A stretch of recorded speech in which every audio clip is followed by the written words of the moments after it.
Methodical explanation of Geber's three medicines, in which is contained the true preparation. The true preparation of the Philosopher's Stone. Written by Eirenaeus Philalethes. The medicine of the first order. The medicine of the first order is the preparation of the stone, which precedes the operation of perfect preparation, and it is properly called the separation of the elements, and the purification of each according to the natural requirement. However, the elements cannot be purified unless you first thoroughly understand their natures and all their impurities, for in the work of the medicine of the first order, there are certain impurities that arise partly from their own minerals and partly from the elements themselves, hence preceding the operation of perfect preparation, there is a certain purification of things, which some call cleansing, some administration, some rectification, some washing, and some separation.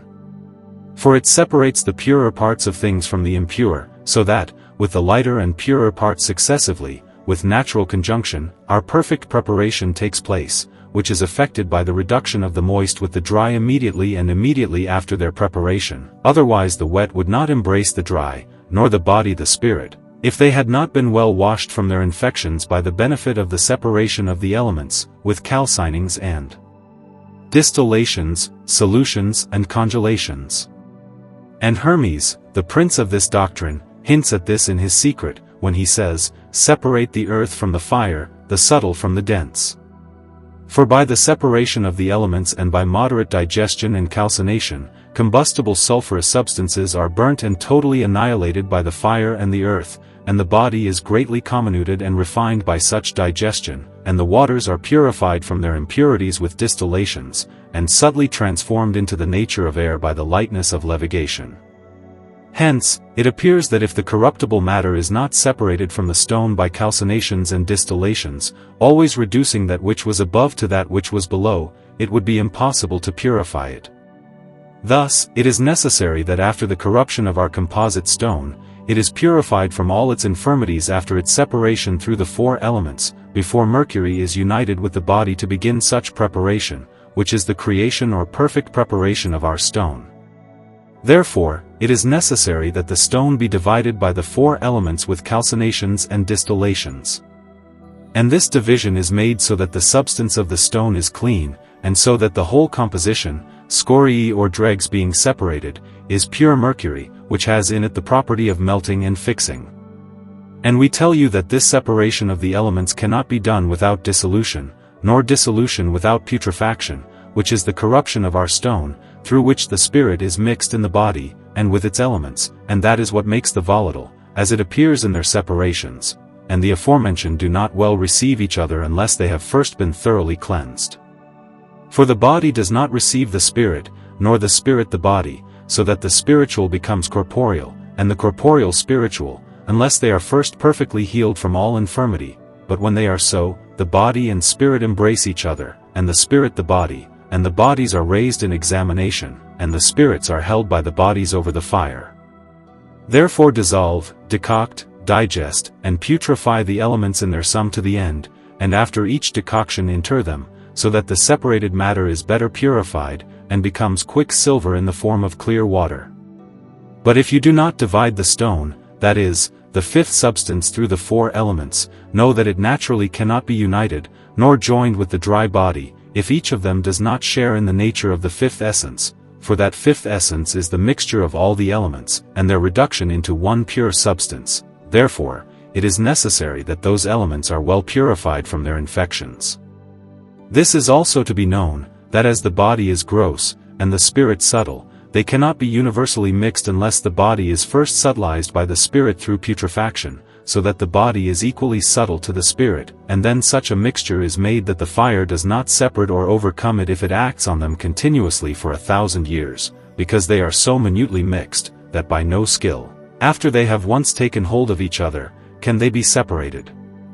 Also know that the aforementioned are so subtly joined together by art and mystical conjunction, that in each body every element exists in potency, although by sight it is not comprehended in it, which is more clearly discerned in their dissolutions than in any other thing. Likewise, it is to be known that according to the merit of the matter, forms are given, as Plato says, and therefore it is not fitting to operate with unprepared things, because the operation is the treasure of completion. If therefore the operation has preceded complete and perfect, the complement will be perfect and complete. If diminished, diminished, and as much as perfection decreases in preparation, so much is expected of diminution in the projection of the work. Therefore see to it, that the elements are perfectly purified from their impurities by levigations and compressions, and then a perfect operation will come from them. Further know that the office of medicine of the first order not only revolves around the removal of superfluities but also the addition of deficiencies. For to prepare is to remove superfluities and to supply deficiencies, because heavy things cannot be pushed down unless with the superior of the light, nor light things unless with the inferior of the heavy. Nor can the hot unless of the cold, nor the cold unless of the hot, nor the moist unless of the dry, nor the dry unless of the moist, nor the hard unless of the soft, nor the soft unless of the hard, in any way be tempered or prepared. But when they are suitably wed alternately, a tempered substance is generated from them, which the violence of the fire cannot overcome, nor the foulness of the earth spoil, nor the muddiness of the water condense, nor all contractions overshadow.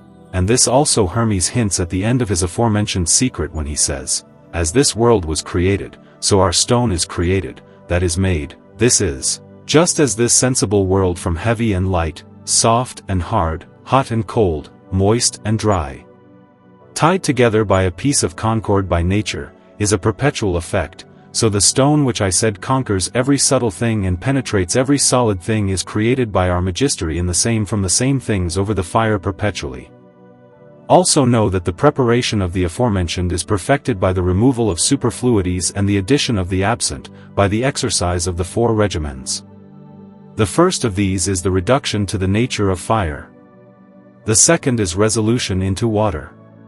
The third is levigation into earth. The fourth is compression into earth. The first is done by calcining, the second by dissolving, the third by distilling through an alembic, but the fourth by coagulating or congelating with light fire, and this is their complete preparation, and this also Hermes hints at in his aforementioned secret, when he says, "Gently with great ingenuity it ascends from the earth to heaven, and again descends to earth." For by these words he meant to show the calcination of bodies and the fixation of spirits with sublimation.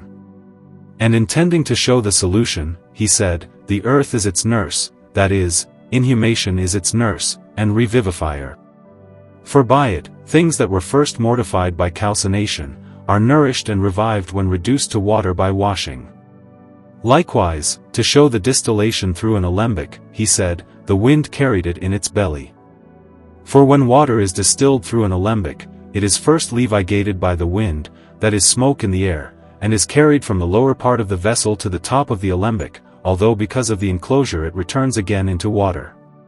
Some have considered this distillation in soluble things as sublimation and called it sublimation. Likewise, to show congelation, he said, "Its power is complete if it turns to earth, that is, to fixation." And to show whatever he had previously expressed in parts, he said, "And it will receive the power of the superior and inferior, that is, the nature of the superior and inferior elements, because although it begins from the lighter, it must nevertheless terminate in the heavier, so that it may have perseverance over the perpetual fire." Another task of the medicine of the first order is to manifest the occult, and to hide the manifest. That which is in occult is heat and dryness, and that which is manifest is coldness and moistness. Therefore, it is necessary to hide the manifest, and to make manifest what is hidden.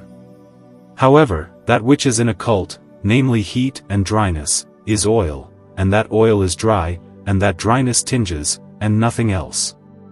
Also, that which is manifest cold and moist is a watery, burning smoke that corrupts, which corrupts the work and tinges in blackness.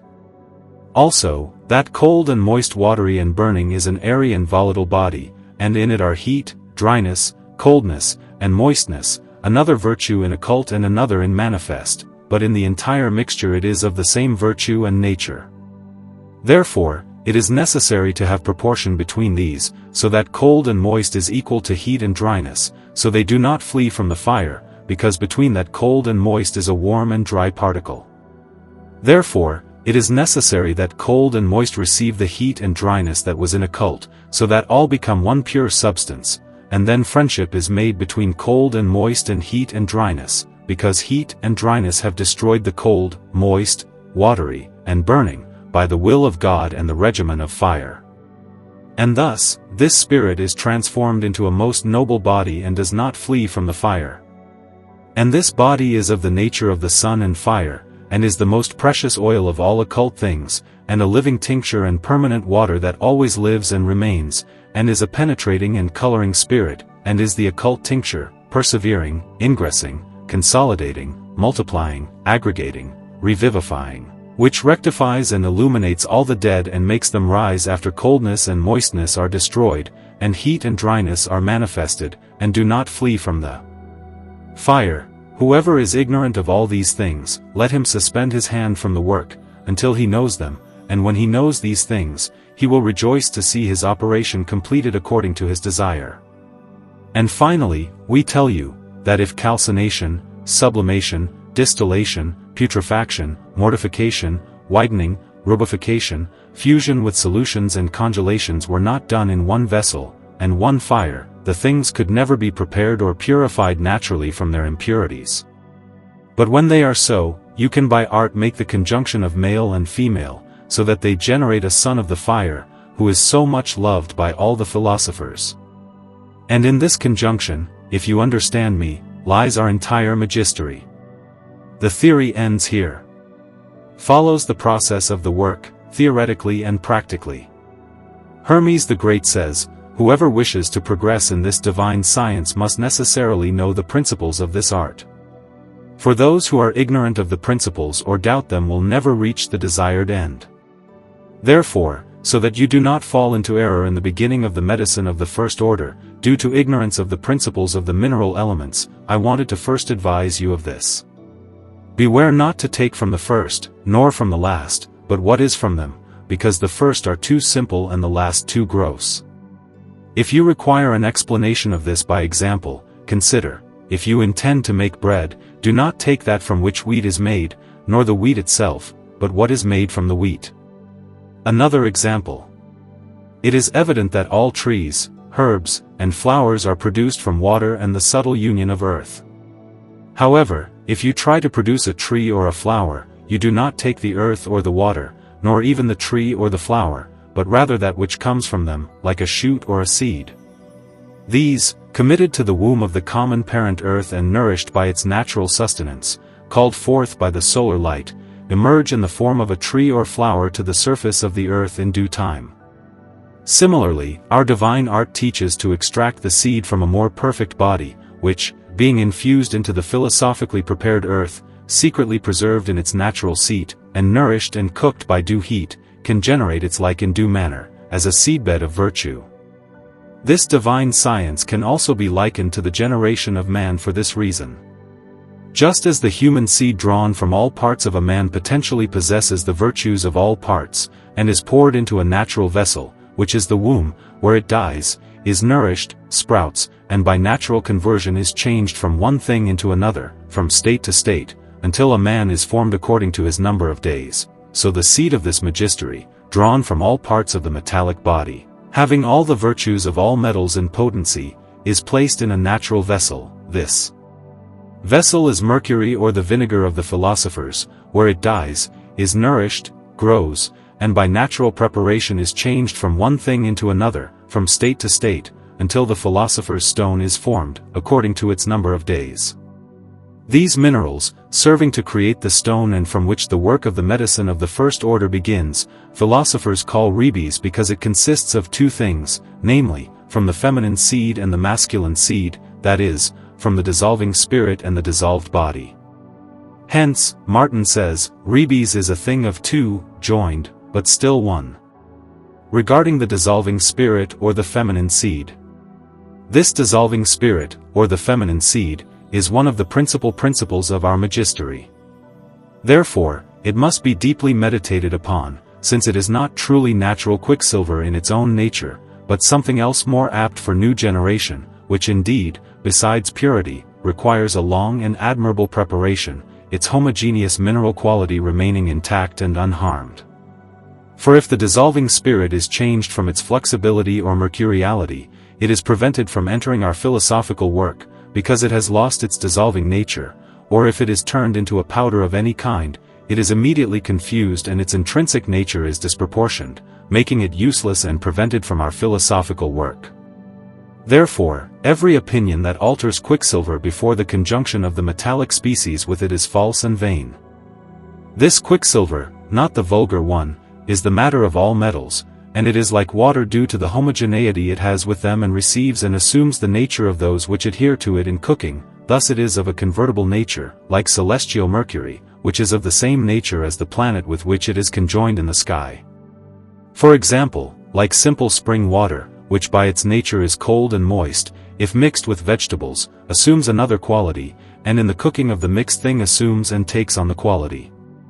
So, quicksilver, which is the seed in familiar and mixed things, assumes other natures and qualities. If joined to the sun, it assumes the qualities of the sun, if to the moon, the qualities of the moon, if to Venus, the qualities of Venus, and so on in other metallic species. Hence these species must be cooked in it, and mercury is their water in which by alteration it assumes their changes, and this water contracts its nature from them in similarity to vegetables decocted in simple water.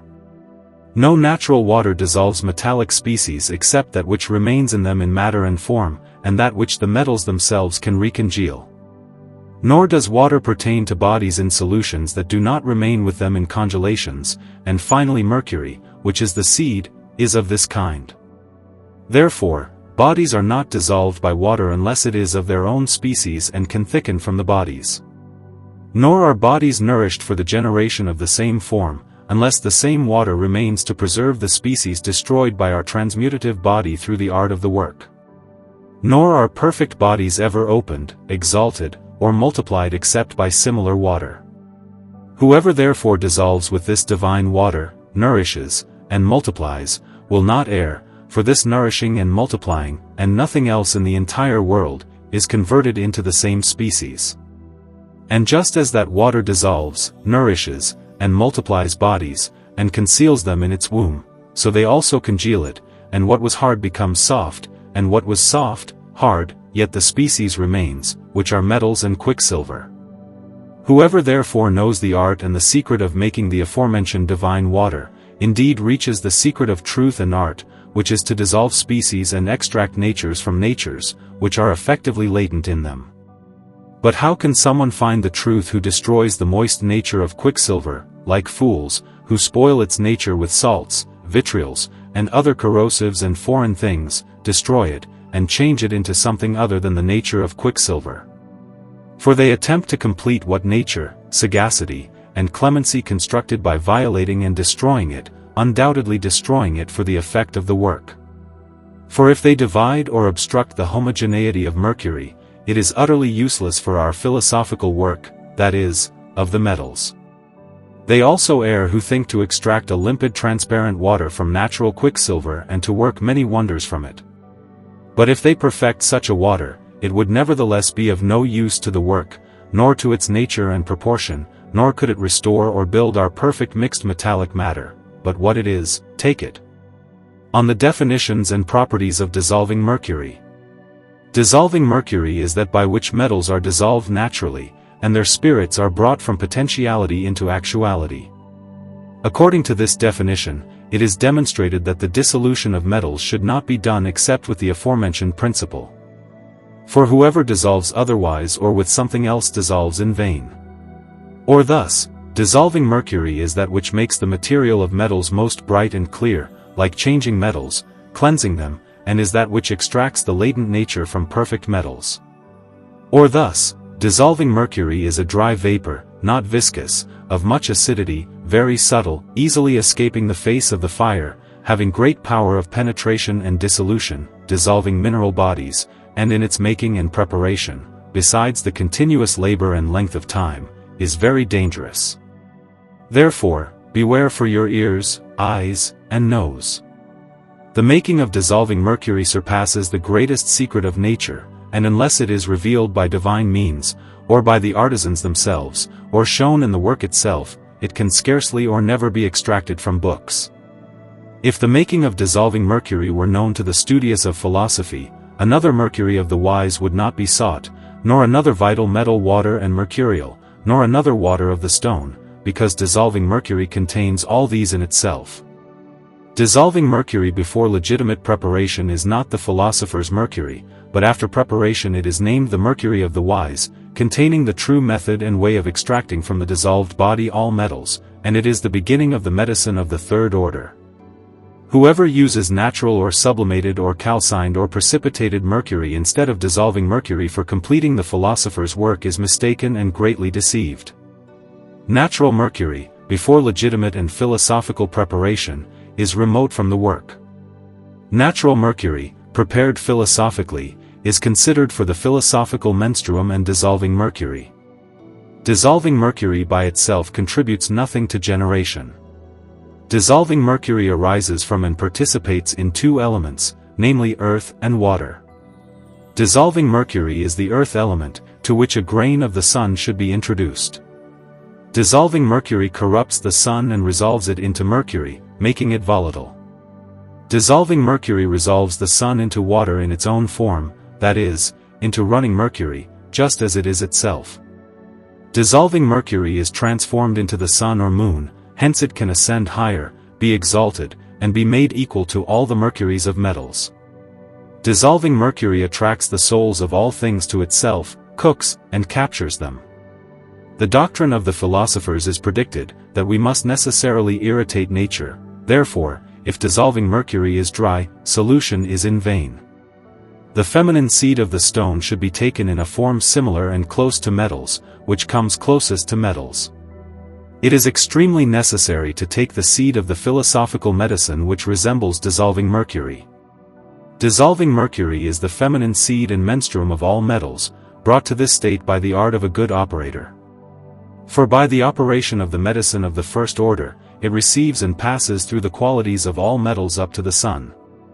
Dissolving mercury is made equal to all the mercuries of metals and comes closest to their likeness and nature. Dissolving mercury is fixed by the sulfur of imperfect metals and coagulates into imperfect metal, transforming into the same imperfect metallic species by whose sulfur it is coagulated and solidified. If dissolving mercury is not animated or lacks a soul, it contributes nothing to any universal or particular work. Therefore, the greatest secret is animated dissolving mercury. The secret of all the secrets of the stone is to know that dissolving mercury is the matter and menstruum, the mercury of perfect metals is the form. These definitions and properties of dissolving mercury are recited not only for easier and clearer mastery of the work but also so that the student of the art may meditate on it, for it almost entirely performs the benefit of the art and is that one vessel of the philosophers in which the whole mastery is completed, of which it is also said, the foliated sun destroys everything. It dissolves, softens, and takes the soul from the body. This power is known to be held by no other thing in this world. Know this because it is a great secret. On the principal property of dissolving mercury. The principal property of dissolving mercury is to dissolve the body naturally without damage or detriment and to cleanse it from corrupting causes, to extract the spirit existing in the body and tinging it, and to reduce metals to themselves by dissolution, to soften their hardness, illuminate metals, separate and remove their darkness and impurity from the purest parts, to raise and exalt metals, reducing them to a sublime nature, to inspire and subtilize while making the solid spiritual. These are the benefits and effects of dissolving mercury, extracting the tinging spirit from the body. And it is necessary to have a large quantity of this and to seclude it in a well-sealed vessel and keep it secretly from the cold. This is the intention of Albert the Great, and he calls it humid, dry, fiery. Also, the aim of the aforementioned mercury is to look to and constrain to the lowest. Note also that dissolving mercury has many names, of which only a few are recited here to better understand those later mentioned. It is called vinegar, philosopher's vinegar, field, a little, water, water of art, burning water, divine water, spring water, cleansing water, permanent water, first water, simple water, bath, heaven, prison, human eyelid, sieve, fridanus, fume, humidity, fire, artificial fire, corrosive fire, fire against nature, humid fire, Jordan, liquid, crude vegetable liquid, moon, matter, lunar matter, first virtue, mother, Mercury, crude mercury, dissolving mercury, preparing mercury, first ministry. First nature, fifth essence, spirit, crude spirit, spirit of cooking, tomb, mercury seed, Stygian water, stomach of an ostrich, vessel, philosopher's vessel, visitation of the occult, and crude quicksilver simply extracted from the ore, but not the vulgar one sold in pharmacies. Thus far about mercury or the dissolving spirit. On the dissolved body and its work. As for the body, let it suffice at this time to call it by the name of litharge or body. However, this body is ordered to endure all miseries, for it must pass through fire and water, and be reborn, otherwise, it cannot enter into eternal rest. Its color is brown, somewhat red, and not bright. Also, its work is to be dissolved, exalted, die, and ascend high. On the conjunction of the two. Having obtained these two, namely spirit and body, and conjoined them together according to due proportion, another mercury is made from them, and this is the mercury about which it is written, in mercury is whatever the wise seek. The body, from this, soul, and tincturing spirit are drawn. This mercury is in humid vapor, not oily but viscous, of great acidity, moderately subtle, easily escaping the harshness of the fire, and vanishing in it, possessing the power of dissolving bodies and spirits, with the soul existing in it, and in preparing it there must be diligence and patience, with suitable expectation, whose end is comfort and joy. Let idleness, negligence, and diabolical haste be absent, whose end is damage and sadness. Note that after the aforementioned, namely spirit and body, are conjoined, they are always called by one name, yet this one is named by the names of all things in this world. And because of this, many err, partly due to the multiplicity of names, partly especially due to ignorance of the due proportion. But the most commonly used names in the beginning of the medicine of the first order are these. It is called water, thickened water, our water, second water, arcane, quicksilver, good, good of many names, chaos, our compound, our confection, consumed body, mixed body, our copper, our brass, philosopher's brass. It is also called dung, horse dung, smoke, watery humidity, burning humidity, fire, foreign fire, unnatural fire, stone, mineral stone, one stone, latent, one matter, mass of metals, menstruum, second menstruum, mercury, thickened mercury, ore, our ore of metals. Coin, egg of the philosophers, root, one thing and vile thing. This is also the mercury in the preparation of which it is prescribed, that it should be greatly sublimed from dry things not suitable for it until it receives a celestial color, which foolish people have hallucinated about natural mercury, and about which it is warned, to be especially careful in its cleansing from the deprivation of its virtue, lest the active force is stifled in any way. For the seeds of all earthly things do not multiply, nor grow, if their generative power is taken away by some extraneous heat. Finally, this is the mercury or stone known in the chapters of books. And from this mercury some philosophers begin their books and discourse. Know this because it is a great secret. Now that I have recited to you the names of this our admirable compound, if we wish to progress in this wisdom, we must first compose this admirable mixture or the greatest secret, and afterward transform it from nature into nature. As Luca says in the Tubba, you need nothing but one thing, and this one thing is transformed in each degree of our works into another nature. Geber also testifies to the same when he says, our art does not consist in the plurality of things, for it is one matter, that is, metals, in which our mastery consists, to which we add nothing foreign, nor do we subtract except what is removed in its preparation. Halley the philosopher also speaks in this sense, saying, the entire artifice of ours is contained in one stone, to which nothing is added or mixed in whole or in part, which is taken into the work by the philosophers and the wise, and the fire is exhaled from it until the work is perfected. Morigenes also affirms the same, for he says, all that is required by the philosophers is one single thing, having father and mother, created and nourished by them, and being its own father and mother. Furthermore, the sounder philosopher left it written, that thing which the philosophers seek is one thing, which they called by the name of all bodies and species. In another place, he says the same, the philosopher's stone is one, which contains in itself all natural preparation and all that is necessary for it. Moreover, Arnold in his epistle to the King of Naples says, "The philosopher's stone or our compound is one thing and of one nature, and in it is contained all that is necessary for it, and it also contains that which improves it and completes it." Hermes also affirms the same with these words, "Oh, how admirable is this one thing that has in itself all that is necessary for the completion of the work, and for this reason, this one thing is called the lesser world, because in it and by it and with it and in it are all metals and all things necessary for our work." Considering these gravest opinions of the philosophers, it must necessarily be admitted that the elixir should be made from not many, but one thing alone. However, this one, which is called quicksilver, is not one in number, as Ripley states in his scale, but in kind. Just as male and female are sufficient to procreate offspring without any addition.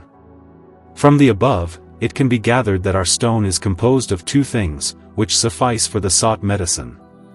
Just as an egg composed of two things is one, which suffices for a perfect chick, some, however, say that a third is added to these two, for just as a man consists of a soul, a body, and a spirit, so too does our stone. However, the number of two is not increased because of this, for the tincture is called the soul, the whole compound is the body, the spirit is called the volatile nature before it is fixed or solidified, and for this reason, the philosophers said three, and these three are one.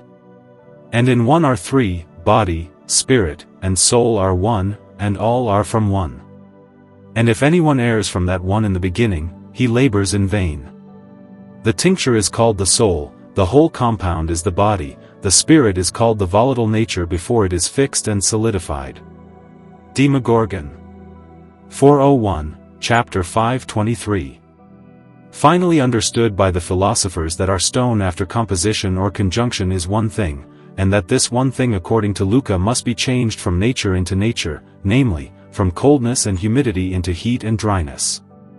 It remains to see by what means this change is made, indeed by putrefaction. And to know how to make it perfectly, we must have knowledge of both natural and artificial principles, for those who are ignorant of the principles will face weariness in the end. First therefore the natural principle, we say our matter, or the material cause, is the earth, water, fire, and air under the will of God, that is, the division of time. Second is heat, that is, foreign fire, which is the instrument moving the matter to putrefaction, and there is no other agent in the world. Hence Aufidius says, "No, son, that the substance acting in this whole world is one, namely, heat. For if heat is taken away, there is no movement at all. Movement, however, is the act, therefore heat is the artisan of the disposition and the whole work. But since there are many degrees of heat or fire, let us see what this is and in what degree it is. And certainly, the fire or heat is the most intense fire, as Maria testifies. The measure of your fire should be as that of the sun in the days of June and July, and it is called horse dung, but it is not, as Aufidius says, it is cooked by fire, that is, foreign, which I will show you, and it is hot and dry in the fourth degree, whose property is to increase dryness, condensing humidity. For just as the heat of horse dung increases cold and moist because of its coldness and moisture which is prohibited, so the strength of hot and dry fire disposes dryness, terminating the humid nature in dry nature. For only that heat is the inspiciator of humidity and the perfecter of mixture, and such heat is most necessary in the generation and procreation of natural things.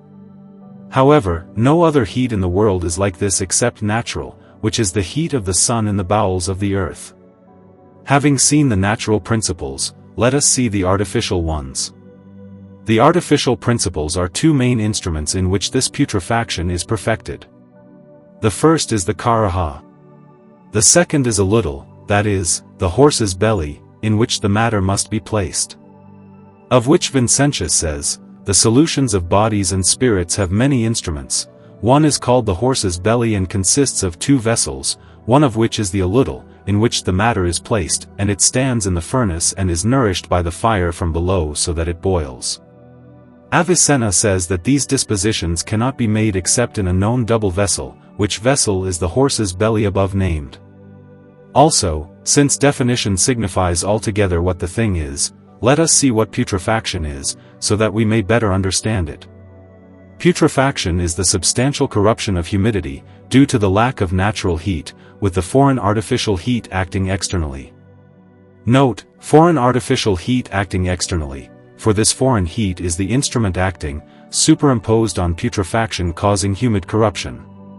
But if it is asked in what manner this heat causes putrefaction, we respond, heat heats the body applied to it, and by heating it makes the humidity evaporate, by which all dry parts were held together, and made one mixed continuous body and one thing.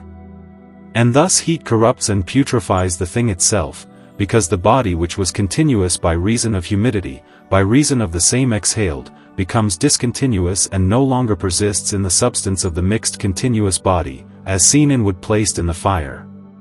For the strength of the heat of the fire makes the water and oil evaporate from the wood, by means of which the wood was first a mixed and continuous body, and now, after the separation of the water and oil, ashes and dry parts remain, completely discontinuous and pulverized. And because of this similarity, putrefaction was called ashes by the philosophers. Hence Hermes correctly says, "Do not neglect quicksilver, for it whitens black ashes, and by the fire of the wise, the work is done." Therefore, it was also called calcination due to the same similarity. For just as the strength of the fire deprives the stone of its humidity and makes lime from it, so does putrefaction. Hence Parmenides in the Tubba. Unless you turn nature, and know its compositions and complexions, and fit blood relative to blood relative, and first to first, you work inappropriately, nor do you achieve anything, because natures with their like natures follow and rejoice in them. They rot and separate because nature directs nature, which destroys it and turns it into dust and reduces it. Therefore, it appears that by putrefaction the body is destroyed and transformed into another substance, just as a stone by calcination. Furthermore, note that by putrefaction, the inspissation of the spirits of waters occurs, by the conversion of cold and moist into heat and dryness, as shown above. Having seen what putrefaction is, and also how it occurs, let us see the signs by which we can recognize when it is perfect and when not. The main signs or accidents by which we can understand it to be perfect or not are three: color, odor, and touch. The color should be black, the odor foul, and the touch heavy. Concerning color, Avicenna in his title on humor says, "Heat acting on a humid body first generates blackness. Therefore, the sun was darkened at its rising," as Senior says. And this blackness is the beginning of the work, a sign of putrefaction, a certain beginning of commixture, a sign of the dissolution of the body, and the acceptance of one into another. Arnold also says, "Indeed when it is blackened, we say it is the key of the work, for it is not done without blackness, for it is the tincture we seek, by which we can dye any body, which was hidden in its brass, just as the soul in the human body." Also, the wise philosopher wonders, "Son, make sure you have a black color in the beginning, and then you will be certain that you are putrefying and proceeding on the right path." Raymundus also says, "Blackness shows the sign of the first gate to enter our mastery, and without it, nothing is done, for the cause is the fire of nature, which has to create the stone, which cannot be manifested without its body's putrefaction, and unless it is manifested, it will never be in action by which it can grow and generate." And about the odor of our stone, Morainus says, "The odor of our stone is bad and foul and is likened to the odor of tombs." And about its touch, the same Morainus says, "The touch of the stone is soft and very heavy." Also, the author of the Perfect Mastery, lead, that is, mixed quicksilver at its height is lead and black silver, cold, dry, earthy, melancholic, shriveled, black, foul-smelling, heavy, and feminine. Therefore, it appears that putrefaction is perfect when it is black, foul-smelling, and heavy. Also, note that black quicksilver, calcination, incineration, melancholy, putrefaction, and pregnancy mean the same thing. But you may ask what remains calcined after putrefaction? We respond, the perfect essence of our mixed metallic matter, which before putrefaction was in the potency of it, introduced by the proportion of mixed things, that is, the elements, from which it was composed, because such an essence is not destroyed so much that it is annihilated or reduced to nothing, since it is not possible for us to destroy the subject essence and nature, But the quantity and form which gave being to such a mixture, now through putrefaction and accident coming from outside are destroyed and putrefied, which form and quantity it had received from the mixture, these indeed are utterly annihilated. For example, just as the whole integral, say a house, consists of its integral parts united, and one part being separated from the place it had in the whole, the quantity and form of the whole house are destroyed, yet the stones, wood, and foundations from which the house consisted remain, so too is it in our case. For separating the humidity from the place it had in the elementary mixture, as an integral part in the whole, and this through the heat elevating and separating it from the other parts, the quantity and form of the mixture are annihilated, yet the subject essence of the humidity is not annihilated, nor can it be. But you may object, contrary experience, for if a pot full of water is applied to the fire, with the heat of the fire prevailing, by gradually exhaling the water itself will be reduced to nothing in the pot, therefore its essence will be annihilated. However, to this objection, we respond that it does not at all conflict with our position, since we are speaking here of the nature of the mixed metallic, which, even if it is calcined as to its total composition, yet it is not entirely destroyed, as we exemplified above with the house, and thus if the pot is covered, so that the vapors cannot exhale, the water itself is not seen to be annihilated. Therefore the cavil induced against our intention is not valid, although even according to the intention of the peripatetic prince, in the first volume of his natural works, an easy escape from the doubt raised is possible, for the matter of the water is not annihilated in that contrary action of the fire, but rather remains. For it does not follow, nothing remains in the pot, therefore the subject water is annihilated. And then it is said that water has a subtle and rare matter and consequently very penetrable. Also, it has qualities entirely contrary to the qualities of fire, for the heat of fire opposes the coldness of water, and dryness opposes humidity. Therefore, as the heat conquers the coldness, so much the more does it subtilize and rarefy the water, so that it converts it into air, and thus the matter of the water is not at all destroyed, although it assumes the form of air.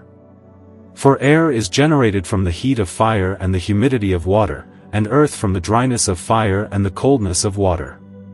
Hence Morienus, there are 4 elements, of which 2 are principal, and greatly contrary, like fire and water, the other 2 are generated from these, like air and earth.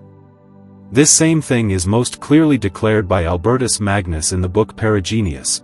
We also see aqueous vapors rising by the power of heat, and being elevated contrary to their nature. For water by its own nature always seeks its place downwards as a heavy thing. And when these reach the place of maximum coldness, where coldness prevails over heat, then by the power of that inspissating coldness they are converted into clouds, into water. And even when the north wind, whose nature is cold and dry, meets the south wind, then if the coldness of the north wind prevails over the heat of the south wind, it is condensed and frozen into clouds, and these are sometimes converted into frost, sometimes into hail, sometimes into snow, and sometimes into ice. From this, it appears that the essence of things cannot be annihilated, but receives conversion, when the nature of one overcomes the nature of the other in the mixture. Explanation of the general sentiment of Geber. Geber says, "Our art does not consist in the plurality of things, for it is one matter, in which our mastery consists, to which we add nothing extraneous, nor do we diminish except what is removed in its preparation." This sentiment consists of 3 parts, namely, what is the one matter? What are the superfluities to be removed? And how should they be removed? With these 3 known, the sentiment is understood, and with the understanding of it, others of the same kind are easily understood. But what the one matter is shown above in the synonyms. Now let us see what those superfluities are that are to be removed in the preparation. Surely the black, corrupting sulfurs, and burning unctuosities, these and the like are the superfluities that are to be removed in the preparation of the one matter. But you say, how is this removal done? Certainly, first by the Nile of Egypt, that is, with moist water, and afterward with Persia in secrets, that is, with dry fire. And with putrefactions, sublimations, and distillations in its proper vessel, that is in a little, hence Albertus Magnus, if you wish to prepare without sublimations and distillations, you will lose your powders because they will evaporate very quickly. To this our intention, that saying of Hippocrates in the aphorisms can be elegantly applied, in the disturbance and vomiting that happen spontaneously, if what ought to be purged is purged, it will be well, if not, the contrary.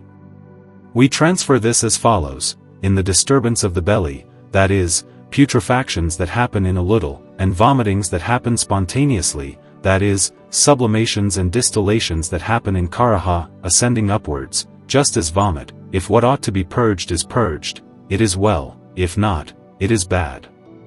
Therefore, it appears that if we know how to make putrefaction, which is the disturbance of the elements, or cleansing or purifying, and well remove this from that by sublimation and distillation, that is, the pure from the impure, we prepare well, and it will be well for us, if not, the contrary.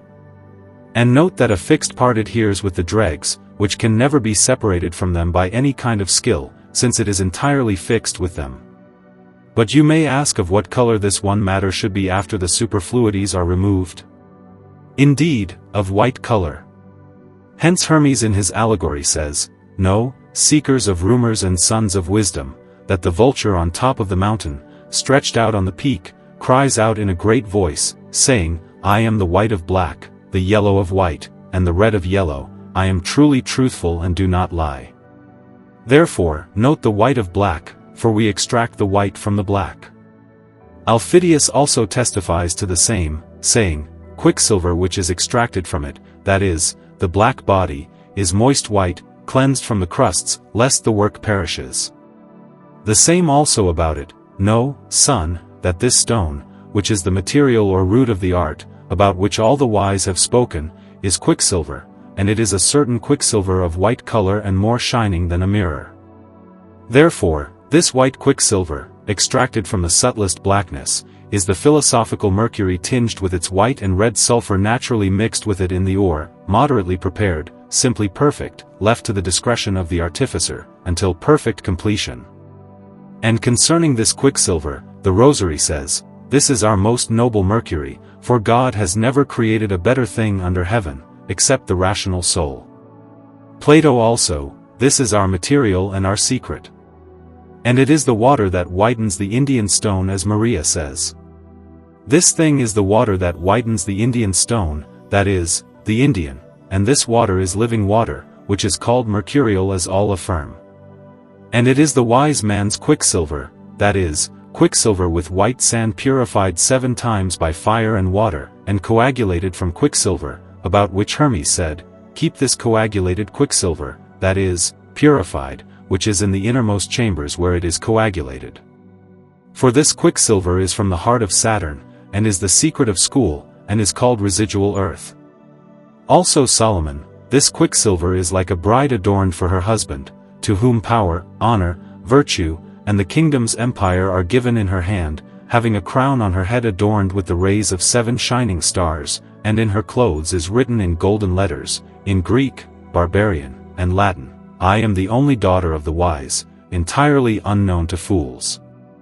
Also Hortulanus, this is our true mercury extracted from metals, and is well washed and digested, and I swear by God that there is no other mercury in the universal way except the one already declared, on which our whole philosophy depends. Whoever says otherwise speaks falsely. The same is testified by the Count of Treves, saying, Quicksilver is not found in anything else but in metals. It is also said in the Tuba, the beginning of the whole philosophical work is whiteness, that is, quicksilver from quicksilver. With this done, the one matter is thus prepared so that it can receive our divine conjunction with its body, otherwise not. Whoever hears the words, let him seek. Now we testify by him, who justifies no ill-perpetrated work, and condemns no rightly and well-performed one, that we have now revealed whatever the ancients concealed about this wisdom, and the greatest secret, to those having knowledge and understanding, has been disclosed. Note that vinegar, white, lamb, immaculate lamb, abetheft, whiteness, albarak, water, blessed water, heavy water, talc, urine and life, quicksilver, animated quicksilver, coagulated and purified quicksilver, silver, argyrian, zodicon, arsenic, orpiment, gold, white gold, azuk, borax, ox, cambar, caspa, ceruz, wax, chai, cumorphan, white body, improper body, neighboring body, December, electrum, essence, white essence, Euphrates, Eve, Fata, Favonius, foundation of the art, gem. Of the blood, Ginnina, white gum, hermaphroditus, hay, hypostasis, hyle, enemy, insipid, milk, virgin's milk, stone, known stone in chapters, mineral stone, one stone, slippery, moon, full moon, magnesia, mother, one matter of metals, one medicine, medium dispositive, menstruum, western mercury, oil, living oil, vegetable oil, egg, phlegm, lead, white lead, point, root, root of the art, one thing of metals, rebes, salt, alkaline salt, sal elabrat, fusible salt, salt of metals, soap of the wise, Seb, afterbirth, Sedina, old age, Seth, Saranac, fugitive servant, left, companion, sister, seed of metals, spirit, tin, sublimate, juice, sulfur, white sulfur, unctuous sulfur, earth, fruitful earth, potential earth, tevos, tinkar, vapor, evening, wind, virago, glass, Pharaoh's glass or manihilable, 21, urine, urine of boys, anointed, vulture, zibak, ziva and many others signify the same.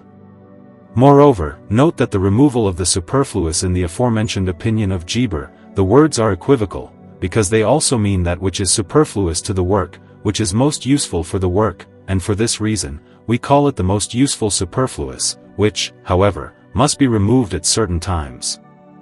Know this, for it is a great secret. On the useful superfluity and its operation.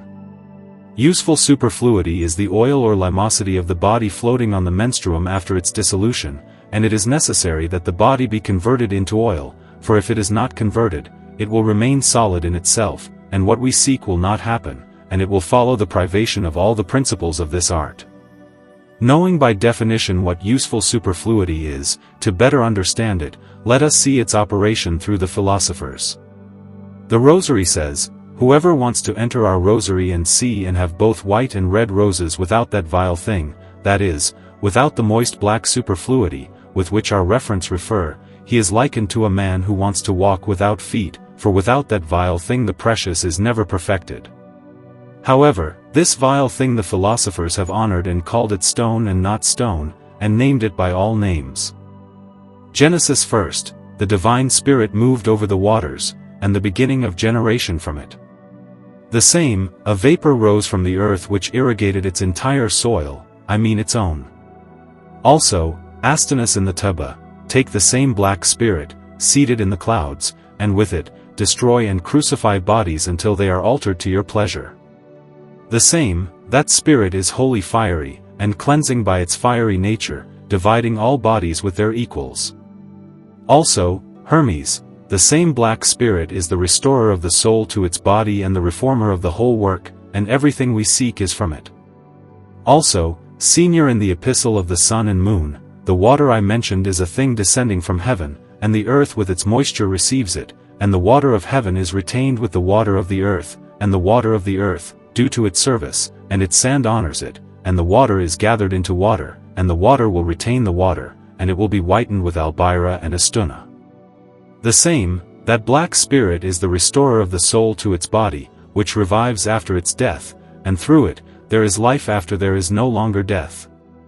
The same, a superior smoke descends to the inferior, and smoke conceives from smoke, nothing is more vile in appearance, and nothing more precious in nature, and God could not create anything more precious. Up to this point is known what the useful superfluity is and what it does in our work. How the superfluous is removed and washed. Knowing the removal and purification of both useful and useless superfluity is a great secret and known to very few. But whoever understands the following sentences related to this proposition will easily overcome the whole difficulty of this matter. First, as a corollary, I say, that unless you sublimate the body at the beginning of cooking with a very temperate fire until it becomes a single clear water composed of two things, you do nothing at all. Know, therefore, that the intention of the philosophers is that the body which was not water should become a spiritual water, with the water in which it is. This water the philosophers named with many names, and Hermes ordered it to be washed many times so that the blackness of the sun might be erased which it had received in the dissolution of the body, and that which is dissolved becomes spiritual and is sublimated upwards.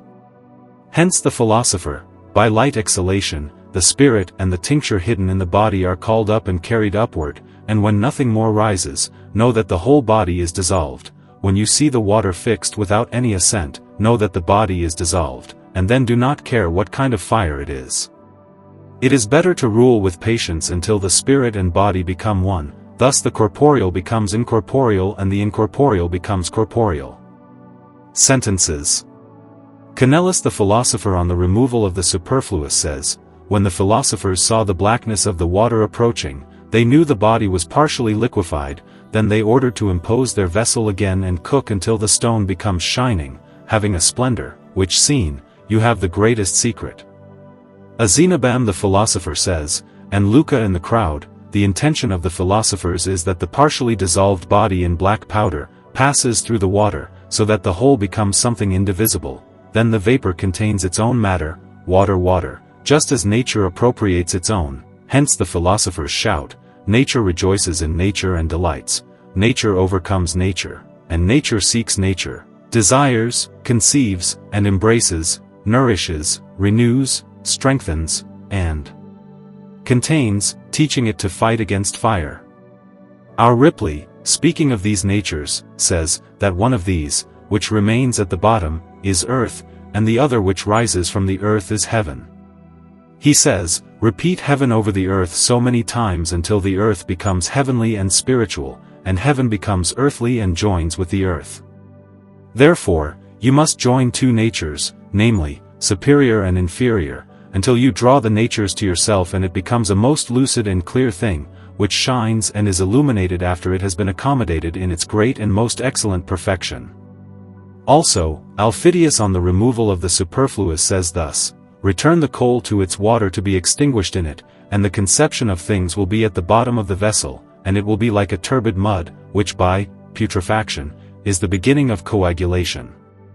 Dostin the philosopher also says, if the Latonian alcabrid is burned, and softness is frequently poured over it, its nature will be changed from bad to better, with God's help.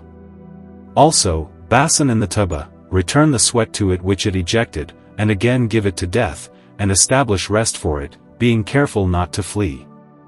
Luca also in the crowd testifies the same, saying, take the cloud that previous smokes commanded, and again impose it on its vessel, so that the brodium becomes fattened, and according to the custom, remove it from its blackness, wash it, and with equal fire roast it until it is whitened. Also, Rhasis in the book of the divinity of this thing making mention, orders the oil that has floated to be removed with a sponge so long as nothing more black rises, and above a small cloud will be raised which should be left until its sublimation is firmed, then one small cloud after another should be taken, and submerged in boiling water until all the small clouds are consumed. Know that these small clouds are the oil of sulfur. Geber wanted to signify the same thing in many places. In the first book where he talks about the preparation of sulfur, and in the book of investigation, where he discusses the preparation of metals, and in book 2, chapter 8. Under the name of marcasite, where he has these words, without ignition, its sulfur is sublimated, always removing what is sublimated from it as often as possible, because they are very subtle fumes, and they need temperate cooking so that they thicken in themselves according to equal proportion. Albertus Magnus also speaks of this washing in the third book of Minerals, chapter 2. And in the second treatise, chapter 5. Albides also the philosopher about the removal of superfluous things says thus, take things, that is, living waters, from their minds, and sublimate them to their higher places, and send them from the top of their mountains, and bring them back to their roots. Also, Hermes, gently with great ingenuity it ascends from earth to heaven, and again descends to earth, and receives the power of the superior by sublimating, and of the inferior by descending. This is that the corporeal becomes spiritual by sublimating, and what is spiritual becomes corporeal by descending. Also, our Martinus, and if you see something gradually rising upwards with the fire set upon it, you should make it descend again. Also, Oziambi speaks thus, break the glass and extract the stone, and put it in a glass vessel or boccia and extract the oil, and you will find what the philosophers have handed down to us. Arnold also in the New Light, making mention of this thing, says thus, during the brown, my master broke the vessel and the stone, and inspected it inside and outside, and found the brown outside, but inside there was still blackness. He who has ears to hear, let him hear. Also, Norton. You must work with good advice. When you see earth above water rise. For as water bears earth, which we go on, so will it do in working of our stone. Wherefore well springs with strokes soft, soberly make you must in times oft. Also, Ripley says, when the earth is troubled, the mountains will be transferred into the sea. About the number of removals and purifications of the superfluous, Dostin in his Rosary says thus, imbibe and sieve the things, i.e., sulfurs, through a spherical sieve, washing away the blacknesses 7 times, and let all become one clear and limpid water, and as many times as they are imbibed, so many times let them be dried in turns. Barsneitz in the Crowd testifies the same, saying, and the water is imposed on it 7 times until it absorbs all the moisture and receives the imminent power against the battle of fire, and then it is called rust. Also, Herizurdum the philosopher in his Monade, says, extract it and rub it until it is washed from all stench, watery humidity, and burning blackness 7 times, finally cook it until it is dried, and turned into dry earth, and beware that the arcanum does not smoke and flee. Also, Saris in the Crowd, therefore, imbibe the stone 7 times and wash it until it is dissolved, and until the whole body is cleansed from every impurity and becomes earth. Also, the Persistent philosopher, our body has hydropic like Naaman the Syrian, leprous, for which it seeks the bath of regeneration 7 times in Jordan, to be cleansed from innate passions and corruptions. And thus there are in some 7 decoctions, namely, 4 in winter, and then 3 in spring, which are assigned through the 7 affixations. Hermes, however, says, moisten and crush it for many days, and he commanded to dissolve and coagulate it 9 times, which are designated by the 9 eagles. And in each dissolution and coagulation its effect will increase. The same is testified by other very ancient philosophers, namely by the 9 times, whom I believe should be imitated more safely, although after the 7th time, according to the more recent philosophers, who also taught the truth, the matter of the stone is fully putrefied, sublimated, purified, and whitened. And then it is called the perpetual water, the perennial water, and the water of life. It is also called the fetid water, because it bears a fetus. Hence Martinus, it bears with it everything it needs, this fetid water. Note that the true meaning of these sentences about the removal of the superfluous is, to understand that those clouds that are elevated above the vinegar must be propelled to the bottom in one way or another, and this must be done in each cloud that is elevated until they appear to be cleansed and purified. Arcanus the philosopher, to show how those clouds are removed, says thus, go to the woman washing clothes, you do likewise. Oro Consurgens. Page 244. Moreover, understand that all those clouds have their modes which they cannot bypass. Therefore, a skilled artist must know the particular times of exhalations and how long each cloud perseveres before beginning the practice, and this will be easily understood in this treatise, otherwise, they will certainly fly away. Also note that water, divine water, elevated water, called water, cloud water, world water, sulphurous water, poisonous water, golden water, eagle, living silver, azok, staff, iron staff, cane, coal, alembic top, raven's head, chyle, corruption, crown of victory, sea bark, black bark, golden collar, vessel cover, dunek, green dunek, utica, ekel, torch, womb ashes, glass ashes, horse dung, flower, air flower, smoke, fiery smoke, tall man, helmeted man, fiery moisture, fiery poison, fire. Foreign fire, charcoal fire, horse dung fire, unnatural fire, putrefaction fire, stone, green stone, liquefaction, green lion, mud of the mastery, black magnesia, melancholy, fetid menstruum, dead impurity, naphtha, blackness, black ash, night blackness, blacker than black, night, cloud, coin, oil, Saturn's oil, sulfur oil, iron spatula, stone spatula, spit, moon spit, sublimated, juice, sweat, solar sweat, tartar, tartar, earth, black earth, sulphureous earth, darkness, dark garment, tint, vapor, evening, wind, wind of the belly, veil, viper, vomit, and the most useful superfluous mean the same thing. Also note that this most useful superfluous is at first gross, impure, and fugitive because of the sulfur which it meets and is mixed within the veins of the earth. But by the operation of art, which is achieved through frequent repetition of sublimation and distillation, it is renewed, purified, cleansed, cooked, thickened, and coagulated into white and red sulfur, by the will of God. And just as the most useful superfluity is removed and cleansed, so also whatever is gross, harmful, and superfluous in our arcanum is gradually purified, conserved, and sublimated through the aforementioned operations and slow cooking. A discourse on our arcanum. Before everything, it should be noted that if our arcanum does not have in itself what amends it, it is useless. For this reason, the ancients said that what is amended is one, and diverse natures do not amend, which indeed is true, because only one thing is suitable for itself, which thing should be ruled sparingly, for ignorance of ruling makes many err.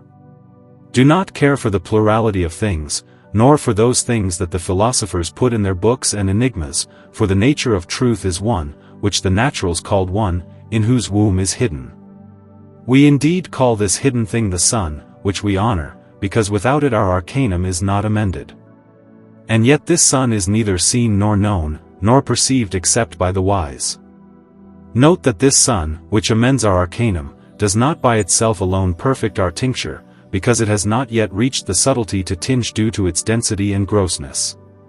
Therefore, necessarily, the moon is required there, to sublimate the sun itself, make it rare and volatile, and separate its impurity. Therefore, the moon is the mother and the field in which the solar seed should be sown, and these two, namely, the sun and the moon, seed and field, father and mother, sulfur and mercury, agent and patient, if prepared together, will do a marvelous work, because in one is that which the other does not have, and one amends and improves the other, and one by the help of the other is amended and improved. Therefore, every doctrine that teaches to begin the work with one alone and not with both together is false and vain. Also, note that the said sun, having been converted into mercury, remains in the same form for a short time, since the corruption of one is the generation of the other, as the philosopher testifies first of generation, and it is impossible for matter to be without some form, first of physics. Hence, when the agent destroyed the first mixture or proportion of elements, which made our arcanum be under the first form of mixture, it immediately introduces another.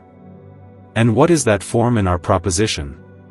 Certainly, our mixed arcanum corrupted, which is called chyle by the wise of this art, Saturn, lead, Jupiter, iron or copper, because of their blackness and impurity, from which blackness and impurity they should be cleansed. Therefore, the cleansing must be done from that blackness and darkness, and thus the wise believe. For they suffer from extended darkness, but when the dark and pernicious spirit itself is removed so that neither smell nor color of darkness appears, then the bodies are illuminated when the blackness is absent from them, because they are clothed with spirituality and divinity, and the medicine of life has entered into them, and all the elements are united in love, and all have become one, in which lies eternity, and the house full of light and divinity is sealed. Hermes testifies the same when he says, "This, my son, know, that unless one knows how to draw out the pregnancy, mortify, generate, and vivify the species, introduce light, and cleanse until they are purged by fire, colored, and cleansed from the last stains, or from blackness and darkness, he does nothing. But if anyone has done this, among mortals he will be the possessor of greater dignity, so that kings will venerate him." But you will ask, what is it that produces this blackness? Watery and burning moisture. Hence Rhodianus in the Book of 3 Words says, watery and burning moisture is a smoky vapor, of which it is said, watery and burning moisture corrupts the work and tints it black, but that moisture which produces blackness prevents the white smoke, in the absence of which the gold of Alchemia is not made, as Maureenus testifies, unless the smoke were white, the gold of Alchemia would not be. Also, concerning this, the same, that what you asked about the white smoke, it is necessary to know. The white smoke is the spirit and soul of those bodies, that is, veins, whose souls, that is, metals, or elements we have extracted, and again united them with their bodies. Therefore, that soul having entered its body whitens it and cleanses it from all blackness. Having thus known what should be cleansed and also the cause of blackness and impurity, let us see by what means this cleansing is done. Certainly by the fire of subtiliation and by levigations and compressions. Now having seen how this cleansing is done, it remains to see when it is completed. Parmenides in the crowd teaches this. No, he says, that if the surface is whitened, its internal parts are whitened, and if the soul whitens the surface of the body, its internal parts are whitened. Also, Lucas, but the living silver being rightly governed whitens every body, and nature converts and disposes nature. Therefore, it is read in the arcane of the arcana that the arcanum received from the eternal omnipotent Lord should not be made public, to the unworthy, because the Lord should be feared altogether. Yet, in the name of the Holy and Undivided Trinity, take the first material of the art with air and fire joined together, and extract the white smoke from them through the fire of subtiliation in a little and karaha and keep it with utmost diligence lest it evaporate and perish. But you will ask how this white smoke is extracted or generated? Certainly through putrefaction and purification, for first the material is corrupted, and by the heat of the fire, the separation of one burning smoke, which tints it black, is made from the white smoke, which was previously mixed with it in the primary matter, under one mass, and thus it receives one purification by fire, for it also receives another afterward by our artifice, namely through calcination, sublimation, subtiliation, distillation, trituration, etc.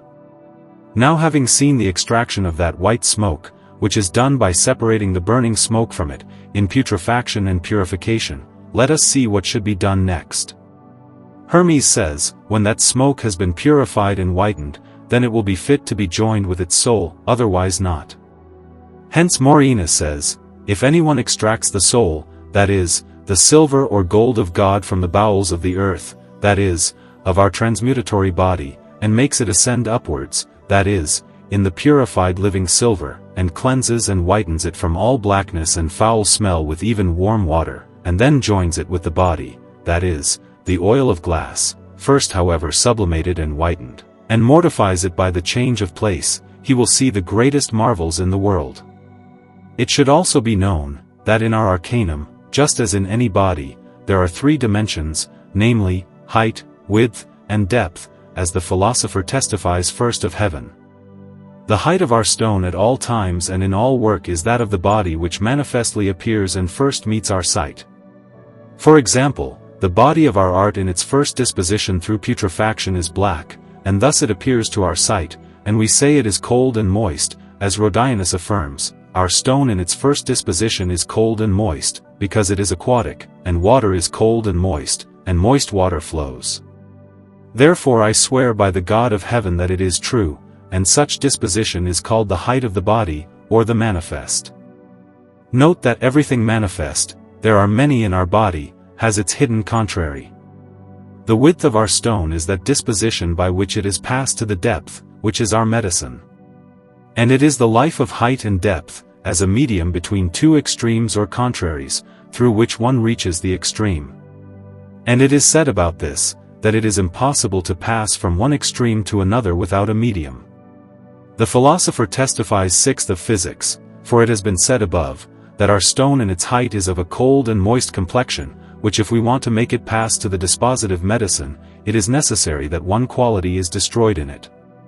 It is destroyed however by calcination, for the cold and moist through calcination is thickened, and its humidity is turned into dryness, and thus there is a passage to the dispositive medicine, which is warmth and dryness, which is called width.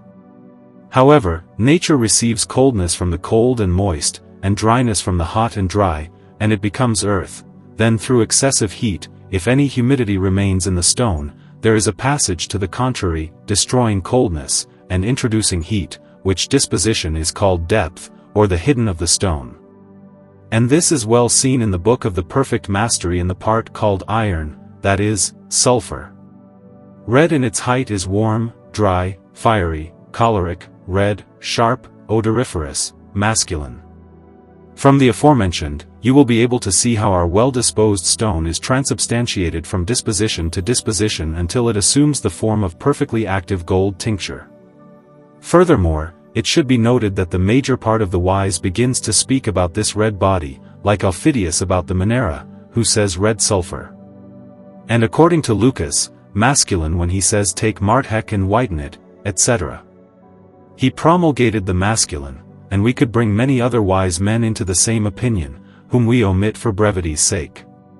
The reason why almost all began with this red body is that this red body is the beginning of the whole tincture, and true tincture is not made without it. Hence Rosina says, know that there was no one who said a word in this art wholly unveiled except Hermes. For he says, know that there is never a tincture except from the red stone, that is, our gold with living silver rubbed together. Also, Geber concerning the essence, that is the substance of gold says, gold is created from the most subtle substance of living silver, and from a small substance of sulfur, metallic, pure and of red color, fixed, bright, and cleaned by nature, tinging that substance, that is, living silver. Note that this red body has many names. It is called acid, sharp, Adam, Aduma, Almagra, high, Alzernard, soul, Aries, gold, living gold, altered gold, cancer, cadmia, camerath, collar, Geber, ashes, tartar ashes, corpuscle, body, proper body, red body, right hand, Deb, Dehab, summer, filth, iron, form of man, brother, fruit, rooster, Gabrius, Gophrith, grain of Ethiopia, gum, red gum, Hagar Alzernad, man, fire of nature, infinite, youth, Kibrit stone, Indian stone, Indrademus stone, lapis lazuli, red stone, litargirium. Red, light, morning, Mars, marthek, masculine, red magnesia, metros, mine, nussi, nudus, Mars oil, incombustible oil, red oil, olive, perpetual olive, orient, father, one part, petra stellata, Physon, king, reason, residence, redness, ruby, salt, red salt, seed, sericon, sun, subselenus, sulfur, red sulfur, living sulfur, tamu, 13, tertius, red earth, theriaca, thelema, thion, theta, torch, vav, vein, wine, virago, yolk, red vitriol, glass, zoph, zahau, zit, zumek, zumalazuli, and by many other names it is called by the philosophers. These names are not attributed to it according to one reason or proportion.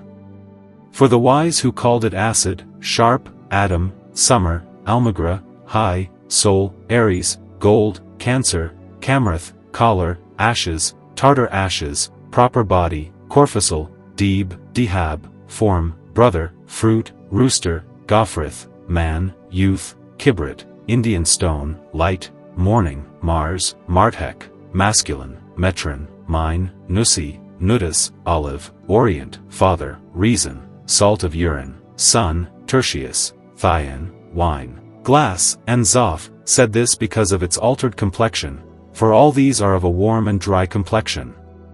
When altered, those who called it Aduma, red body, red gum, red stone, red magnesia, red oil, redness, ruby, sericon, red sulfur, red earth, yolk, red vitriol, said this because of its red color.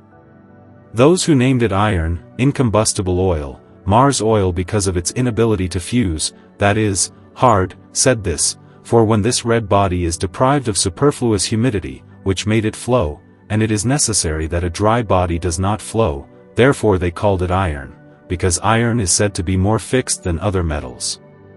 Thus also this red body is fixed by the deprivation of superfluous humidity, which first made it volatile, now it is necessary to remain fixed. For all volatile bodies are fixed by such deprivation of humidity, which has been called calcination by many wise men. Hence Geber says, calcination is the purification of a thing through fire or pulverization by the deprivation of the humidity of the parts that solidify and cause it to flow. And the cause of the invention of the calcination of volatile things is, that the earth there may be more and better condensed, the remaining earth converted into a red body.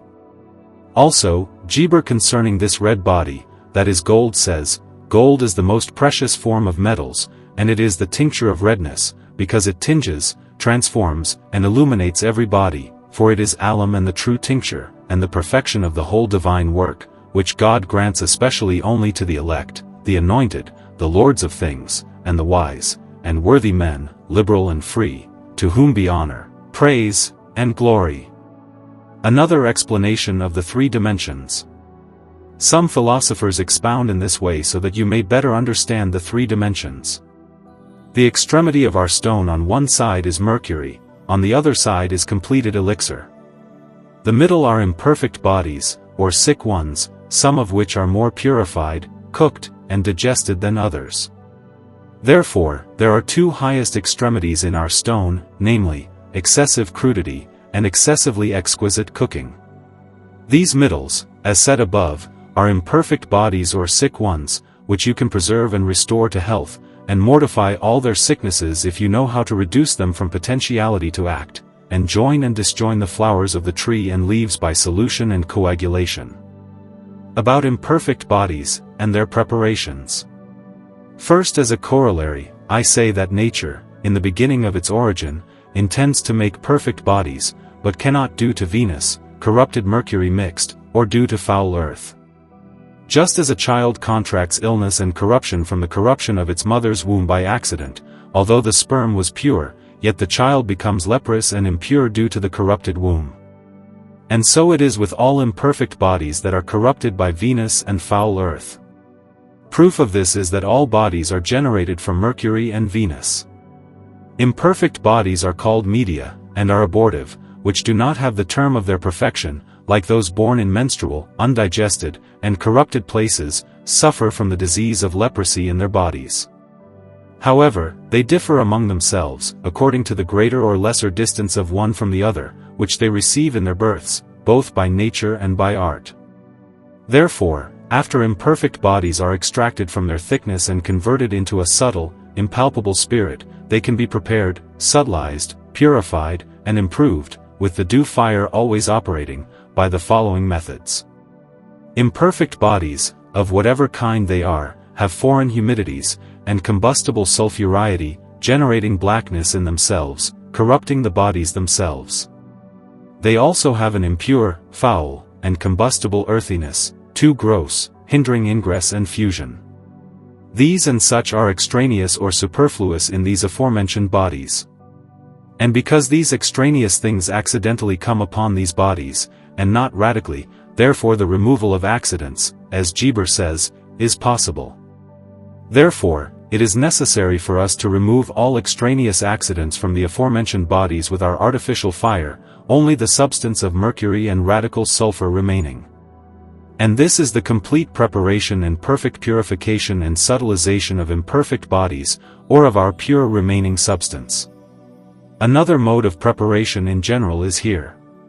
First, with proportional fire, all foreign and corrupted humidity in their essence must be elevated, also the subtle and burning superfluity, and this by calcining. Then the whole remaining corrupted substance in their calx of foreign burning humidity and blackness must be corroded with water and fire until the calx is white, clean, and pure from all the aforementioned corruption. Amen, amen I say to you, unless imperfect bodies are first rectified by repeated reductions to feces and distillations, they have no effectiveness for tinging. Therefore, in all dissolving, fixing, and perfecting, the method must be followed, because the intention, in due manner, completes the thing, namely, that imperfect bodies are duly calcined, subtly washed, softened, imbibed or ground, fertilized, and placed in solution in a due manner until the artisan sees the material perfectly purified without blemish. This purified material is sulfur from sulfur, extracted and subtilized from imperfect bodies, which can be improved by strengthening the prepared elemental virtues in it, and by increasing heat, fixation, weight, purity, fusion, and all that pertains to the complete elixir. Additions. Imperfect bodies occupy a middle place between prepared mercury and the mercury of perfect bodies, but the art of preparing imperfect bodies is very difficult. If it is not understood by what we have revealed in this book, it will never be learned by reading other books. Imperfect bodies, along with the moon, are immature, and therefore need to be helped with mature ones so they can be matured. Imperfect bodies can never be perfected by any art unless they are first purified from foul sulfur and gross terrestriality. Imperfect bodies, along with the moon, are perfected and converted into pure gold. If they are first reduced to mercury, and this with white or red sulfur, by the virtue of the appropriate fire. Every imperfect body is brought to perfection by reduction into mercury, then decocting with sulfurs in the appropriate fire, for from them are generated silver and gold, and those who attempt to make silver and gold in any other way err and labor in vain. It is absolutely impossible to make gold and silver from the sulfur of imperfect bodies, for nothing can give more than it has in itself and contains. It is impossible to make the imperfect perfect and fixed without the spirit and sulfur of perfect bodies. Hence, the philosopher Eirenaeus said, "The tincture that grants perfection to the imperfect comes from the source of the sun and the moon." From these additions, it is evident that imperfect bodies, which do not agree with perfect ones in the part of mature mercury, cannot make gold and silver, nor perfectly tinge, nor infuse the nature of gold or silver, because nothing can produce what is not contained within itself. Each thing has its own matter from which it is made. Thus, Dastinus says, "Not everything can be made from everything, but it is determined by what it is made from, because no true generation occurs except from compatible things in nature. Therefore, every species produces its own species, every genus its own genus, and every nature its own natural effect, bearing fruit according to its nature and not in another contrary nature, for everything corresponds to its own kind." This applies to generation. Nothing is generated from a human except a human, nor from anything else except its likeness. Therefore, imperfect bodies should not be tinged, but rather those that have the power to tinge. Tinge with perfect bodies, namely with gold and silver, because gold bestows golden and silver bestows silver color and nature. Hence Arnold says, "He who knows how to tinge mercury with the sun and the moon has reached the arcanum, which is called the complete elixir." This first, medicine of the first order, description, although very brief, reveals many philosophical opinions and many other difficult to understand concepts, and also shows what the medicine itself is, where it begins and to what end it tends. This medicine is called the long work by Geber, namely 156 in putrefaction and mortification, and 96 in regeneration and vivification. Know this because it is a great secret. But because this art is very difficult to understand, we intend to reveal a few secrets about it, namely about mercury and our water, about the body, spirit, and soul, and their operations, to the sons of learning. For our water is the water we must use in our entire operation, because everything was created from that water. God divided this water when he said and commanded part of the water to become dry land, which he called earth, and preserved the unconverted water for irrigation and moistening, because dry land does not bear fruit unless it is frequently moistened by its rainfall from above. This is the water Avicenna speaks of in his treatise, saying, "Only water by itself does everything, dissolves everything, coagulates everything, destroys everything, without the help of anything else."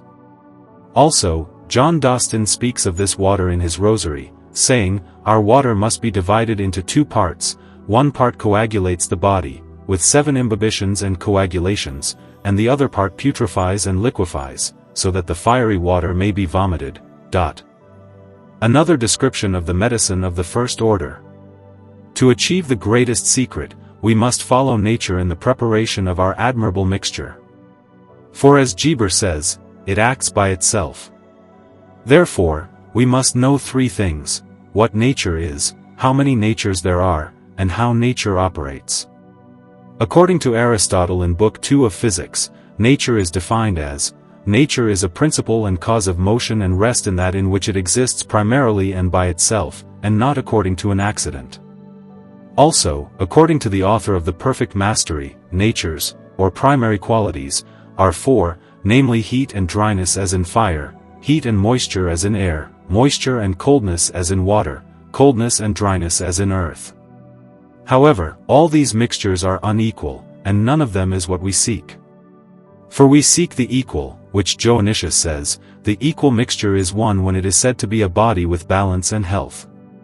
Note, therefore, what he means by balance, namely, the stated natures or qualities, i.e., heat, coldness, and dryness. For when any of these natures does not exceed another, then the body is said to be balanced and equal, because there is as much of one as of the other, according to the proper proportion of qualities required for the body's constitution. Also, note that balance is said to be healthy, removed, calcined, separated, purified, disposed, dry, and clean from any cause of corruption. According to Geber, tin is pure white lead, and it has the balance of fixation or density of the two components, namely quicksilver and sulfur, metallic, not in quantity but in quality.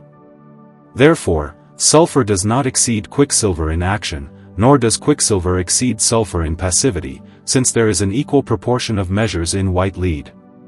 Hermes also says, "Sons of the wise, there are 6 metals, for quicksilver is not a metal but the matter of metals, of which the chief is gold, the best king and head of them all. Gold itself is incorruptible, free from all excess, most perfect, and most terminated of all other metals, and it rejoices in substance and subsists in fire, neither corrupted by cement nor burned by any burning thing, nor mortified or devoured by green coloring water, because its composition is balanced and terminated, and its nature is directed in heat, moisture, coldness, and dryness. What, then, is superfluous or diminished in gold? Certainly nothing, for if there were, which is denied, there would be a diminution of substance or an excess. As it is in lead and other combustible metals, whose natural mixtures retain great combustible excess, it would be a great inconvenience to strip it of all covering, to be drawn and annihilated, which is absurd to say and false in fact, for gold should not evaporate, as it cannot, unlike other combustible metals. Therefore, let this fantasy be far from the mind of philosophers, that gold can be annihilated in any way. And so the wise have preferred it, magnified it, and said that gold stands in metals as the sun among the stars. By its light and splendor, it germinates all that is changeable and perfects all fruits by the will of God. What more? If we could reach this, we would have almost everything proportioned according to Socrates, who says, "Now I have shown you the disposition of white lead, which when born, nothing else is the mastery but the work of women and the game of children. Know also, what nature is according to the philosopher, and how multiple by the author of perfect mastery. It remains to see how nature operates. Nature operates in many ways, but chiefly by mixture, which the wise have called variously, such as ingress, immersion, conjunction, connection, complexion, composition, and mixture, all meaning the same. For nothing enters, is immersed, joined, connected, embraced, composed, unless it is mixed. Let us then see what mixture is, for by understanding it, all else is understood. According to the philosopher, first book of generation, mixture is the union of altered mixable things by minima. Note, mixable things, i.e., elements, for they are the first principles of every mixture, and we cannot know the manifest or occult nature of the mixture itself unless we know how to mix or compose the elements. Hence Hermes says, "Understand, my son, the science of the 4 elements, which are set forth in their reasons in their hidden appearance. For their hidden appearance is not exposed or signified unless they are composed, because they are not perfected until they are colored with their colors." Also, note by minima, i.e., by indivisibles, for if anything can be divided, it is not minimal, since every part is smaller than its whole. Therefore, it appears that the mixture of elements is by minima, i.e., indivisibles. And that the element is the smallest part of apparent bodies is evident by its definition. For an element is the smallest particle of a body. To mix mixable things, a prior disposition is required, which is achieved only through motion in every action, not only in mixing. Motion, or change, is said to be 6-fold, according to Aristotle in categories, namely corruption, generation, increase, decrease, which we call fixation, alteration, and change of place. But omitting others for now, let us choose corruption, which is necessary in every part. It has many subtypes, but one of them, called putrefaction, is relevant to our purpose and will be discussed. Nature, which never rests, operates by all sorts of motion. First of all, however, by corruption. Here, corruption and putrefaction are equivalent in meaning. Hence Hermes says in his allegory, "Know that the origin of the artifice is the head of the crow, which flies in the darkness of night and the brightness of day without wings. Our bitterness in its blood, when it comes out, is taken as coloring, and pure water from its back. There is no other head of the crow but the blackness of night, for just as these are black and obscure in comparison to the day, so the corrupted spirit is compared to the world spirit, which arises from corruption and is extracted by our artifice." Note concerning corruption, because in the operations of nature, there is the corruption of things, but not the dissipation of parts, unless the parts are superfluous and useless for generation, which should be discarded. Hence the artificer prepares or purifies the work, so that operation and digestion may occur better and more clearly. An example is evident in grains. If 2 grains of wheat are thrown into good soil, one will putrefy and die there, losing its outer form, and nothing of it is dissipated. Rather, in time, it grows into a multitude of fruits. Thus, it is said and done that only the form is corrupted, not the matter. Hence the Lord in the Gospel speaks metaphorically about plants, saying, "Unless a grain of wheat falls into the ground and dies, it remains alone and unfruitful. But if it dies, it brings forth much fruit. But if another grain is thrown into the fire, it will be corrupted in both matter and form, and entirely dissipated, and that corruption is useless for generation." Therefore, in the work of nature, matter is corrupted alteratively and not dissipatively. This alterative corruption hides forms, absolves natures, keeps proportions, and changes colors from beginning to end. Thus, having seen the ways of operating and the principal way in which nature operates, let us proceed to the rest. Since, according to Hermes, there are 3 things to consider in every corruptible matter. First, what is useful, water; second, oil; third, dregs. However, none of these exists distinctly in our admirable mixture, but rather confused and undivided. This mixture is called by some Hyle, hence it is said that God first created the heavens and the earth. God, that is, the artificer, created, that is, mixed, first the heavens, that is, the rare, and the earth, that is, the dense. We call the heavens, related to our purpose, sublimation, and the earth, the black mixture, and from this earth, he shaped, that is, multiplied Adam, that is, gold, and with Adam, he created the virgin, that is, the tincture, our body sought by many and found by few, in which there are still some essences of corruption that are prohibited. Hence Elphidius says, "Know, my son, that in the book is the perfection of books, and the work is most certain for those who reason. I have now entrusted to you what you propose, that is, Adam, and prohibited those things that corrupt the work, that is, the virgin." The same says Rhodianus when he reduces the embryo. Note, the embryo. For the embryo is a piece of flesh or mass, from which nature forms the fetus in the womb and arranges all its limbs.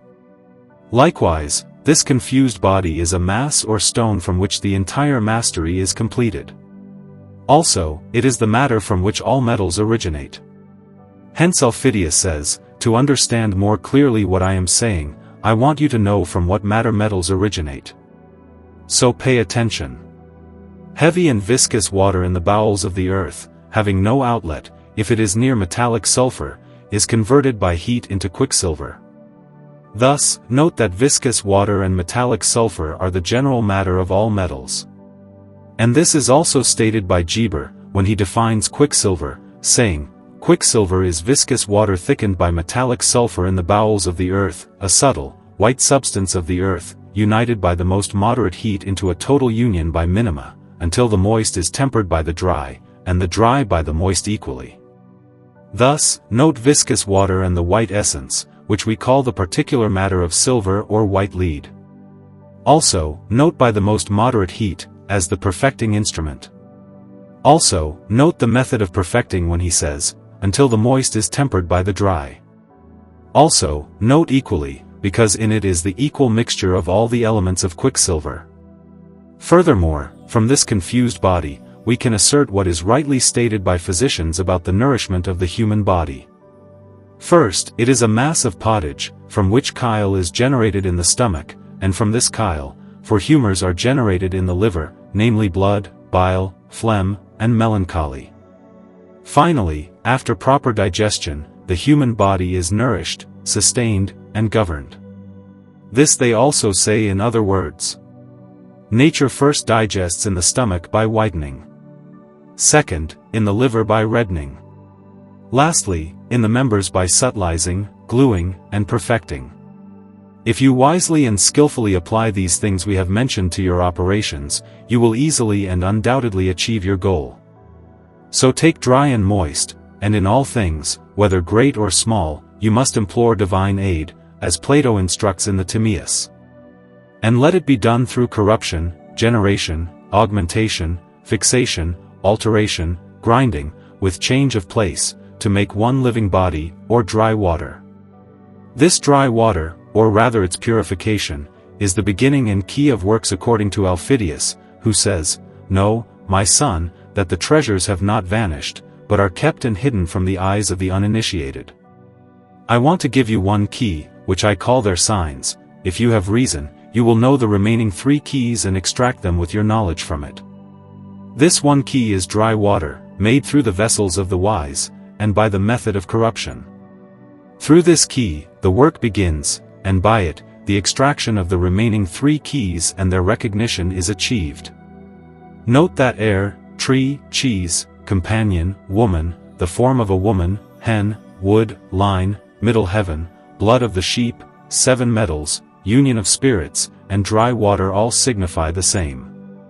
Having seen the preparation of our admirable mixture or the great secret and also what comes after preparation, let us see its augmentation, which is like the augmentation of the moon. Just as the moon begins to be illuminated by the sun and then its light increases every day until it is fully illuminated, so the aforementioned dry water begins to redden, until it is fully reddened. And Hermes says in his secret, the juice of the wise vine is extracted in 42 days, its wine is completed in 30 days, thereafter it decreases, and grinding increases, just as the moon decreases after 15 days and increases after 30, which is the beginning and end. This conjunction also happens like the union of body and soul, just as the soul, entering the body, vivifies it, so dry water animates its body. Hence, Aufidius says, following, with fleeing one's meeting, flight is taken away from both, and truth follows. Nature began to take its counterpart as an enemy, and they continued and contained each other because the soul entered its body, and reddened it. Thus, the aforementioned dry water, purified and mixed to be augmented, should be placed in the world of a little, for no other vessel can sustain the fire, placed in the furnace of generation, and fire should be given so that it may turn into marthek, that is, wine, without any interruption of fire, for motion must be continuous, as you know, and not interrupted. Therefore, remember all necessary things until everything is completed. Now, let this brief preface on nature and its operation suffice for you. In the following, we will speak more broadly about what has been said and what remains. Another explanation of the foregoing. This treatise benefits us and should suffice.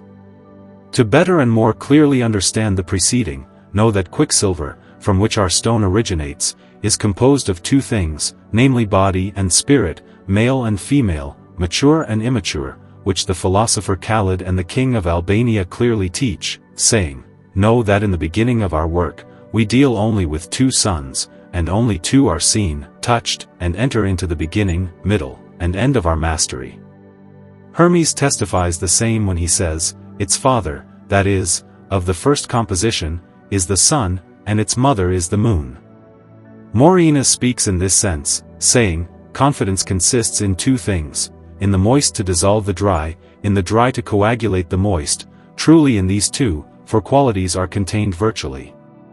In the greater sperm, the more dignified, 2 more dignified elements are contained by their qualities, namely fire and air. In the other sperm, naturally crude and imperfect, the other 2 qualities and elements, earth and water, are contained. Therefore, it is clear from the philosophers that there are only 2 necessary things in our work, which we mentioned above. However, from one of them alone, no metal can be generated, but from the conjunction of both, in which each helps the other, resulting in a far more dignified matter than they were separately before conjunction. After conjunction, they become one quicksilver, named with one name. Hence clangor bacini, when the sperm of Mercury is joined with the earth of the body is dissolved into the water of sperm and they become one. Furthermore, in the other, namely the more dignified and mature, there is a soul that must be extracted with the utmost ingenuity, otherwise, nothing will be achieved. Hence Albertus Magnus says, unless the soul departs from its body and ascends to heaven, you will achieve nothing in this art. Also, Arnoldus, the soul of the body, led out of the body, has the power of tinging, which it entrusts to the spirit to preserve. For the spirit, that is, the water of philosophers, is the place or body of the soul, and indeed this spirit is not common. When the soul is extracted, it is joined with the crude or immature body and hidden in it, and then the body is altered and changed into another substance or form. For dissolution corrupts the outer form but does not corrupt the matter. Note, therefore, that by dissolution, the corruption of the outer form occurs. For when the soul is mixed with the body and begins to alter, it becomes black like coal. Hence Hermes says in his allegory, our stone, sought after, has no equal, and is citron golden outwardly and inwardly. But when its mixture is altered, it becomes black and dark like coal. When the spirit is taken from it, it is red in color. When the spirit and soul are returned to it, it lives and rejoices, and you see it smiling and cheerful, and free from death. Blessed, therefore, is he whose disposition is such that he kills and vivifies and is omnipotent. Also, Hermes in the aforementioned place says, I am the white of black. Thus, it appears that the alteration is from blackness to whiteness. And further, this alteration or drying continually makes a conversion into the nature of heat, that is, into redness, which, however, comes from a little whitening. The same is said by Rosinus when he says, the art of Marthek is nothing but from tin. From which it can be understood that there is one disposer of black, white, citron, and red. And this is what Elphidius says, know, my son, that in the depths of this sea, pearls of different colors are born, in which the hyacinth of different color ascends and colors bodies, and even Marthek itself by its heat. For when it is hot, it will be red, when it is cold, it will be white.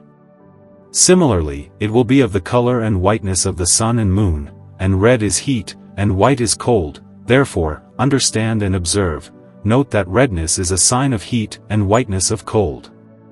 Also, note that this alteration or drying is the third operation of the art in the house of Mars, which is the alteration, as Hermes reports, in the third month, Mars operates acting on the matter, which by its heat and dryness divides and separates the mass and arranges the limbs. Note the limbs.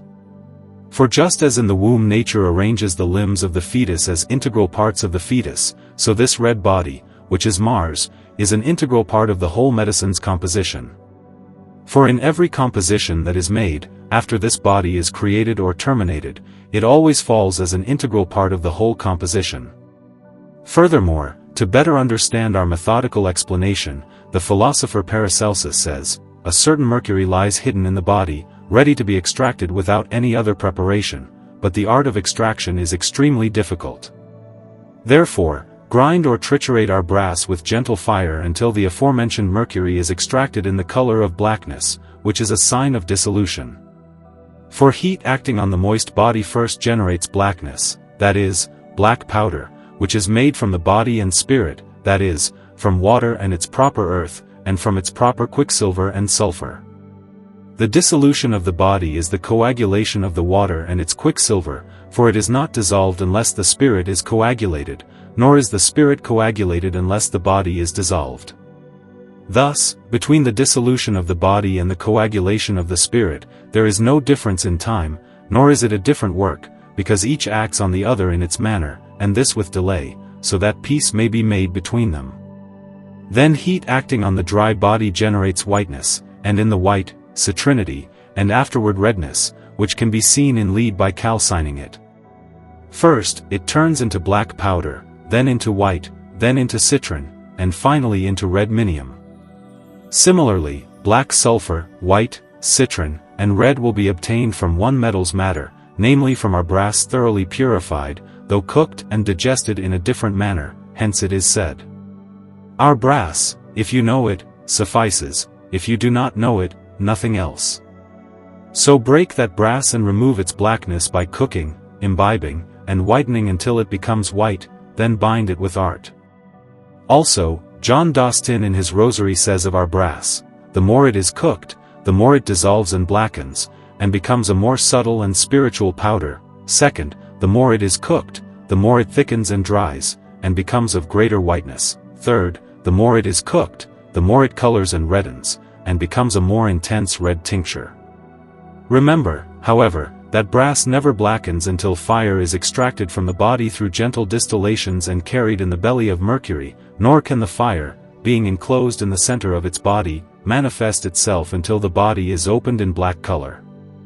And this fire is the property of Mercury, which you must preserve with all your might from combustion, lest it be turned into flight by excessive fire and the mastery is lost. However, the fire is not extracted all at once but little by little, gradually and successively, until it is completed in a long time. And for this reason, the ancient philosophers called this fire and these fires, the soul and souls, the flower and flowers, the tincture and tinctures, the blood and bloods, the fat and fats, and what is dissolved always seeks the upper part. Hence Dostin, what is spiritual in the vessel ascends upward, what is thick and coarse remains below in the vessel, therefore, unless you turn everything into spiritual powder, you have not yet ground them. So grind henceforth, successively, cleansing the blackness until they are ground and everything becomes powder. Hence Xinon in the Tubba, let our compound be ground until it becomes powder, and know that it is not powder without continuous and strong grinding and cooking. Also Senior, grinding is of no use unless it becomes powder. Also the Interceptor says, I did nothing but grind. Also Khalid Minor, fire grinds all things. And this grinding many times by philosophers is called the stone with the runner, the mortar with the pestle, the vessel with the long neck. Thus, this is the grinding of cooking or disposition, by which the entire mastery is perfected, which must be done by gentle cooking, moist putrefaction, continuous grinding, but not by hand, according to what Morainus says, unless you perfectly cleanse the impure body, and dry it, nor render it wholly white, nor infuse the soul into it, and remove all its foulness. Until after its purification the tincture descends into it, you have directed nothing of this mastery. Also, of the same Azuk, that is, Mercury and fire suffice for you in this disposition for the whitening of Leighton and its perfection.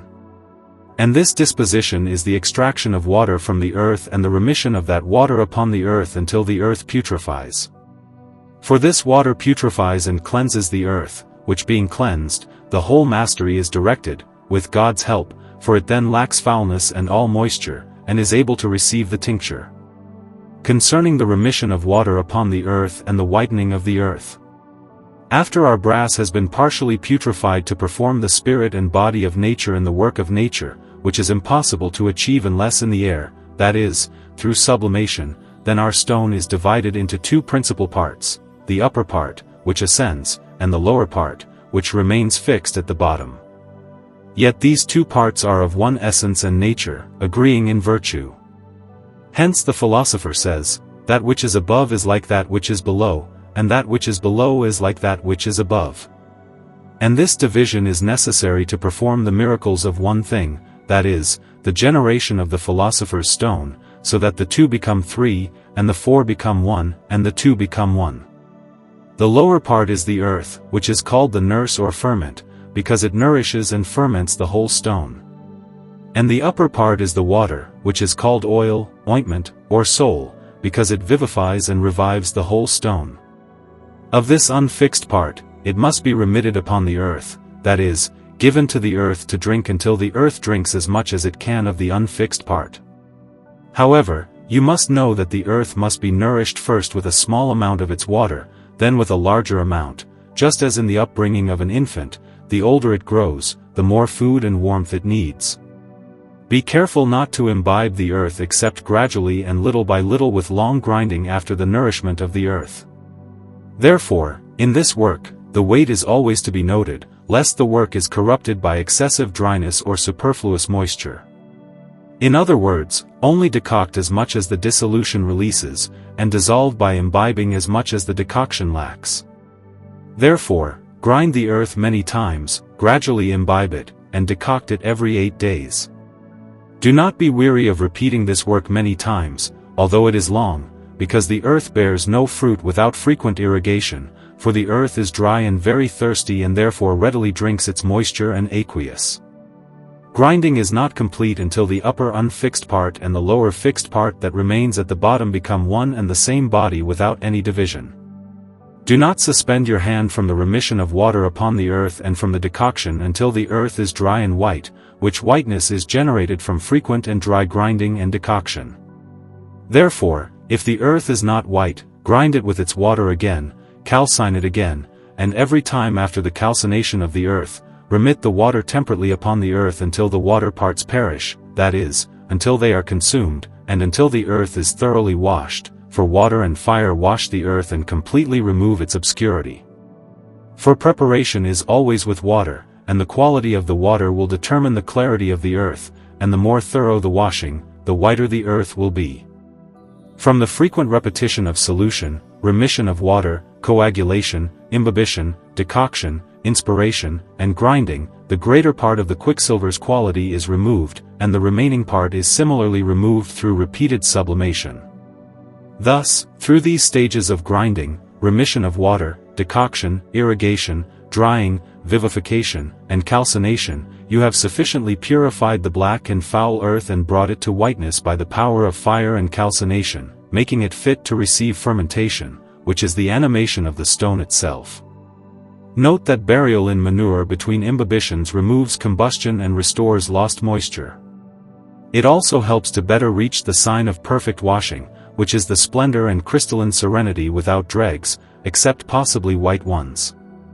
When you are at work, strive to remember all the signs, that is, all the colors and each one that appears in every decoction, and diligently investigate their causes. Note in every decoction, one decoction, that is, grinding, is not enough for you or the work. There are 3 main colors appearing in the work, black, white, and red, which are called the virtues or colors of the soul. Blackness is the first color, which appears first in preparation through putrefaction. Whenever something is lost from blackness step by step, the color always appears less black until perfect whiteness is reached. Perfect whiteness never appears until the corrupting moistures are entirely consumed. When these are consumed, the matter shows itself to be dried. Know this. So, cook the male and the vapor together until each coagulates into dryness, for unless it is dry, different colors will not appear because it will always be black while the moisture dominates. Therefore, with the vessel tightly closed, cook gently until everything turns downwards. Then the dragon devours its own wings, then it emits various colors, moving in many ways and various stages from color to color until it reaches firm whiteness. Also, Dastinus says that all the colors of the world will appear when the blackening moisture is dried, but do not worry about those colors because they are not true colors. For it often reddens and often turns citron, often liquefies and coagulates before true whiteness. It also turns green before whiteness and appears livid and violet before whiteness. The peacock's tail appears before whiteness. This whiteness is always to be expected as the goal you desire to reach in the first work, and it is not varied afterward into any other true color except red. Therefore, in every imbibition, observe how the water coagulates itself and how the composition changes from one color to another. For if you are negligent, you will see none of these colors, and so you will waste your work and oil and will not know in which stage the fire should be moderated except by the colors appearing in the work. Therefore, attend carefully, for the colors will teach you what to do and how long the first, second, and third fire should be continued. Note that the cause of the diversity of colors is the alteration of our quicksilver by its proper sulfur. Also, know that although it is often said by philosophers to put the material in its vessel and close it firmly, it is sufficient to put it in once and close it until, by God's will, you complete the whole mastery. More than this is from evil, because if you put something in repeatedly, the stone will not be converted into whiteness or redness. To conceal the art, they said so. And certainly, for the generation of a human seed is never placed in the womb more than once. For if it is placed again, one will destroy the other, either due to the crudity of indigestion, the ingress of air, or the superabundance of material. For this reason, women who expose themselves to many and various men rarely conceive. If they do conceive, they give birth prematurely, because placing crude things with cooked, or indigested with digested, does not nourish the work but kills it. For the fetus is nourished and lives only from that menstrual blood until it is brought into the light. Hence, it appears that we do not need many things for our work, nor does it require great expenses. For the stone is one, the medicine is one, the vessel is one, the regimen is one, and the disposition of the same is one, both for making white and red successively. Therefore, if you have the true material and have disposed of it rightly, you will undoubtedly achieve the desired result. Therefore, be constant in the regimen, wash the earth with water, clean the vessel, close it firmly, avoid wind and smoke, persevere in perseverance, act gently and wisely, avoid heat and all work that is out of measure, do not let the length of cooking, putrefaction, and thickening wear you down. Do not hasten or cease, for there is no corruption and generation of things except by continuous motion, excluded air, and tempered heat. An example of this is the womb of a woman, which closes immediately after conception, and the fetus is generated and grows by the heat and moisture of the blood. It never receives external breaths until it is born. Thus, our stone remains closed in the vessel until it has drunk its moisture and is perfectly nourished by the heat of the fire, becoming white. Then our stone is born, and external breaths will not harm it unless you proceed to redness. Therefore, it is highly necessary to continue the operation, moderate the fire, exclude the air, and not extract it until whiteness is achieved. Another example is the egg. If you break the shell of the egg to release the chick before its time, it will never be done rightly. Similarly, if you open the vessel and the material feels the air, you will never achieve anything. Concerning nature and art and their difference. Many philosophers say, and it is true, that the art of alchemy, that is, the art of transmutation of metals, is a natural art and work, and that we must imitate nature in the same work. However, before reaching that work and its practice, something must be said about the first materials. Although much has already been narrated in the preceding, a few clearer additions in this place will not be out of place. I say, therefore, that certain minerals are created solely by nature and not by art. But after they have been created by nature and are in the power of the artificer, nature again either clearly in that preparation which precedes the first philosophical preparation or in the first philosophical work prepares both, so that they may be more suitable for a new generation. Then art divides. And this is what Norton says. When your materials by preparation be made well apt for generation, then they must be parted into 4 elements to make you win. And after they are divided, they are prepared separately and afterward joined according to the proper proportion. Then, beginning with the first philosophical work, they are again prepared, altered, sublimated, subtilized, and created by nature. Thus, Isidorus the philosopher says, the first dispositions of our stone cannot be induced by any art but are created by nature. When they are prepared, altered, sublimated, and created by nature, art again, with nature ceasing or failing, by the natural power existing in the spermatical materials, already created by nature, by joining or fixing or as a minister and helper of nature, assists the imperfect matter to become perfect. It adds nothing to the form, matter, or power but only helps to make and complete what is there and not yet perfect. Hence clangor, our stone, created by nature, is found and needs nothing else except that the artificer, by helping nature, brings it from imperfection to perfection. Therefore, nature first produces and creates the matter, which is later assisted by art. Thus, the first and principal cause of the generation of metals in the work of nature is natural, and the second is artificial. The latter achieves nothing without the former. For it would be useless to have a medicine unless the matter created by nature is present. Therefore, it is evident that each is helped by the other, nature by art, art by nature, and both benefit the work, being nature and art. The difference between nature and art in the works of nature is that nature acts internally, while art acts externally. If you know how to dispose and govern nature externally, it will suffice for itself and you in all things needed until the ultimate end of perfection. Concerning the generation of metals in the earth, Reza says that all things beneath the lunar globe are created by the Supreme Creator, participating in the four elements, not by sight but by virtue. The aqueous element is the moisture of the water itself. Air is the nature of the air itself. Fire is the virtue it has that burns, calcines, and dissolves. Earth is the dense and gross body itself. Thus, only water and earth are seen and touched by us. The other two are understood within these two. Hence it follows that all metals existing in the earth are generated from the four elements, just like quicksilver, which is their mother, matter, and root. This quicksilver, when heated, the elements in it move by their proper motion, and natural heat is excited. By this motion, fire and air in the quicksilver are moved and gradually elevated since they are more dignified elements than the water and earth of the same quicksilver. Nevertheless, moisture and coldness dominate in the quicksilver. But because heat and dryness are more dignified elements, they try to overcome the other two, namely coldness and moisture, dominating in the quicksilver.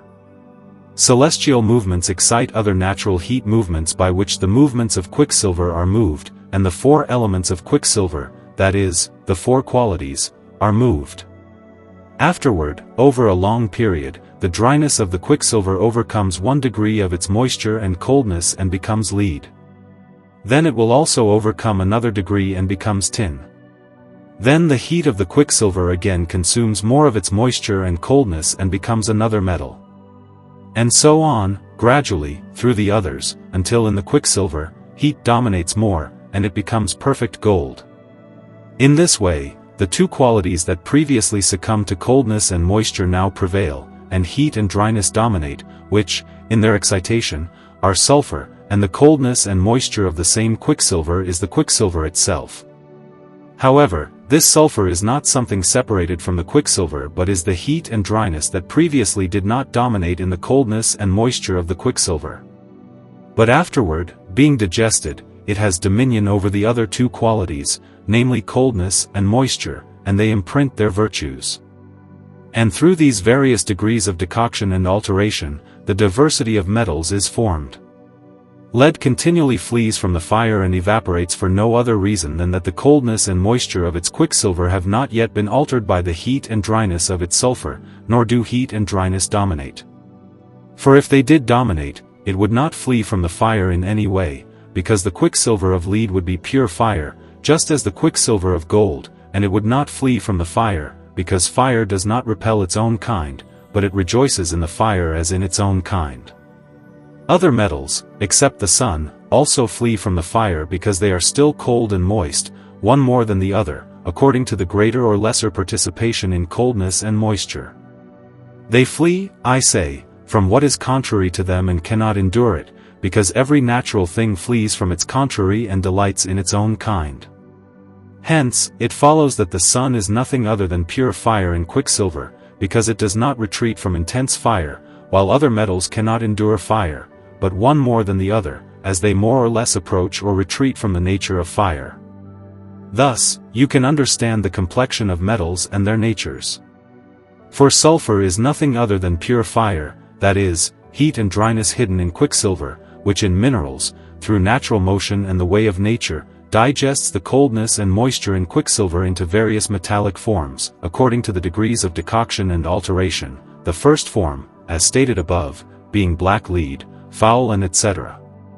The second form is tin, slightly more luminous and so on through the others until it reaches the sun, which in the perfection of its metallic nature is pure fire, digested by the sulfur existing in quicksilver. From this, it is clear that this sulfur is not something separate from the substance of quicksilver, nor common sulfur, for if it were, the material of metals would not be homogeneous, which contradicts the assertions of all philosophers, who called such dominant qualities sulfur by similarity because they have an inflammable substance, like sulfur, hot and dry within them. Hence, it is clear that metallic forms are created by nature solely from pure mercurial substance, not from anything else. Hence Geber in his Summa says, "In the depth of the nature of quicksilver there is sulfur, which cooks and perfects over a long period in the mineral veins of the earth."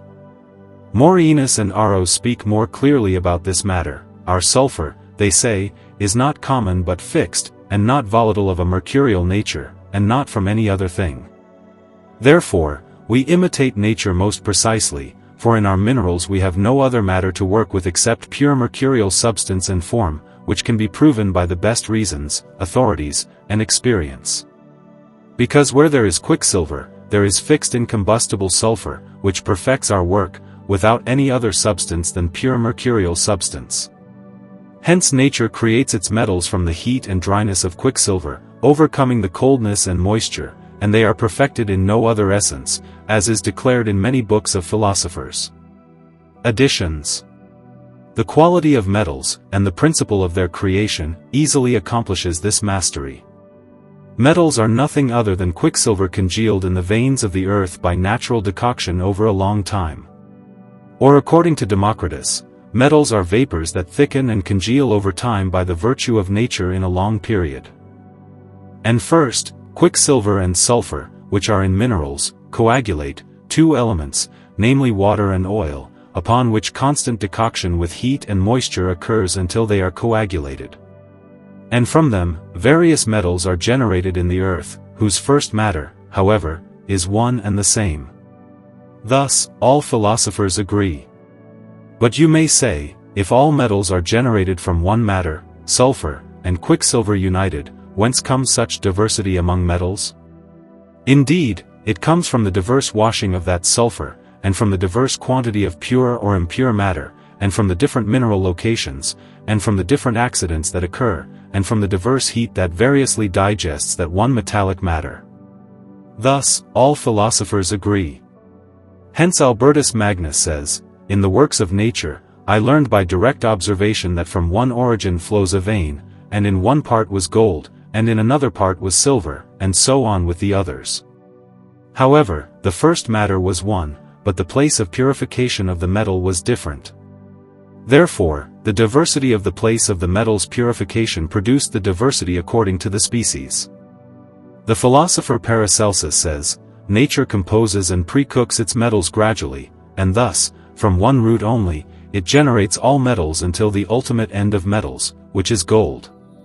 Thus, gold is the ultimate end in the generation of metals, hence it is said, it is impossible to generate gold unless there was first silver. Silver cannot be transmuted into gold, except by physical tincture, unless it returns to flowing quicksilver, and the same must be said of other metals. Each metal exceeds the other in greater heat, dryness, decoction, purity, and perfection, which must be prepared and purged from their superfluities without corruption and loss of form, in which the treasure and secret of the stone consist. Every quicksilver of metals and minerals can be cooked and exalted in successive degrees to the solar body, and thus led to the degree and power of the metallic body to which you desire. All metals are changed into gold or silver by the abbreviation of the work of quicksilver. And from these additions, as can be inferred from the preceding, in the generation of metals, each metal in its place makes its own image until the completion of the work, and then our stone is skillfully born, having in it 4 elements truly united, and the natures of all tinctures according to their degrees of preparation and fire. But to speak more truly, it is naturally born according to all the planets. Admonitions to the reader. First, I admonish you that all those who work outside of nature are deceived and deceivers, and operate in inappropriate matters. Therefore, I advise you not to engage in work until you know the principles of true nature. Once known, then you can work safely. I also want you to know that it is impossible for the needy to philosophize. Therefore, if you do not have your own resources, you cannot obtain what you desire from others, even if you learn many great secrets and are most faithfully promised, and you will not be able to have them to your satisfaction. I say this as an experienced person, and also so that you do not waste your time, labor, and money. Furthermore, I admonish you not to approach the practice of our divine work until you have thoroughly understood the natures of metals, their generations, weaknesses, and imperfections within the earth. Afterward, deliberate with yourself, and do not begin unless you intend to finish. And if you do not succeed the first time, do not stop, repeat the process 2 or 3 times, and even more if necessary, until you perfectly apprehend what you seek.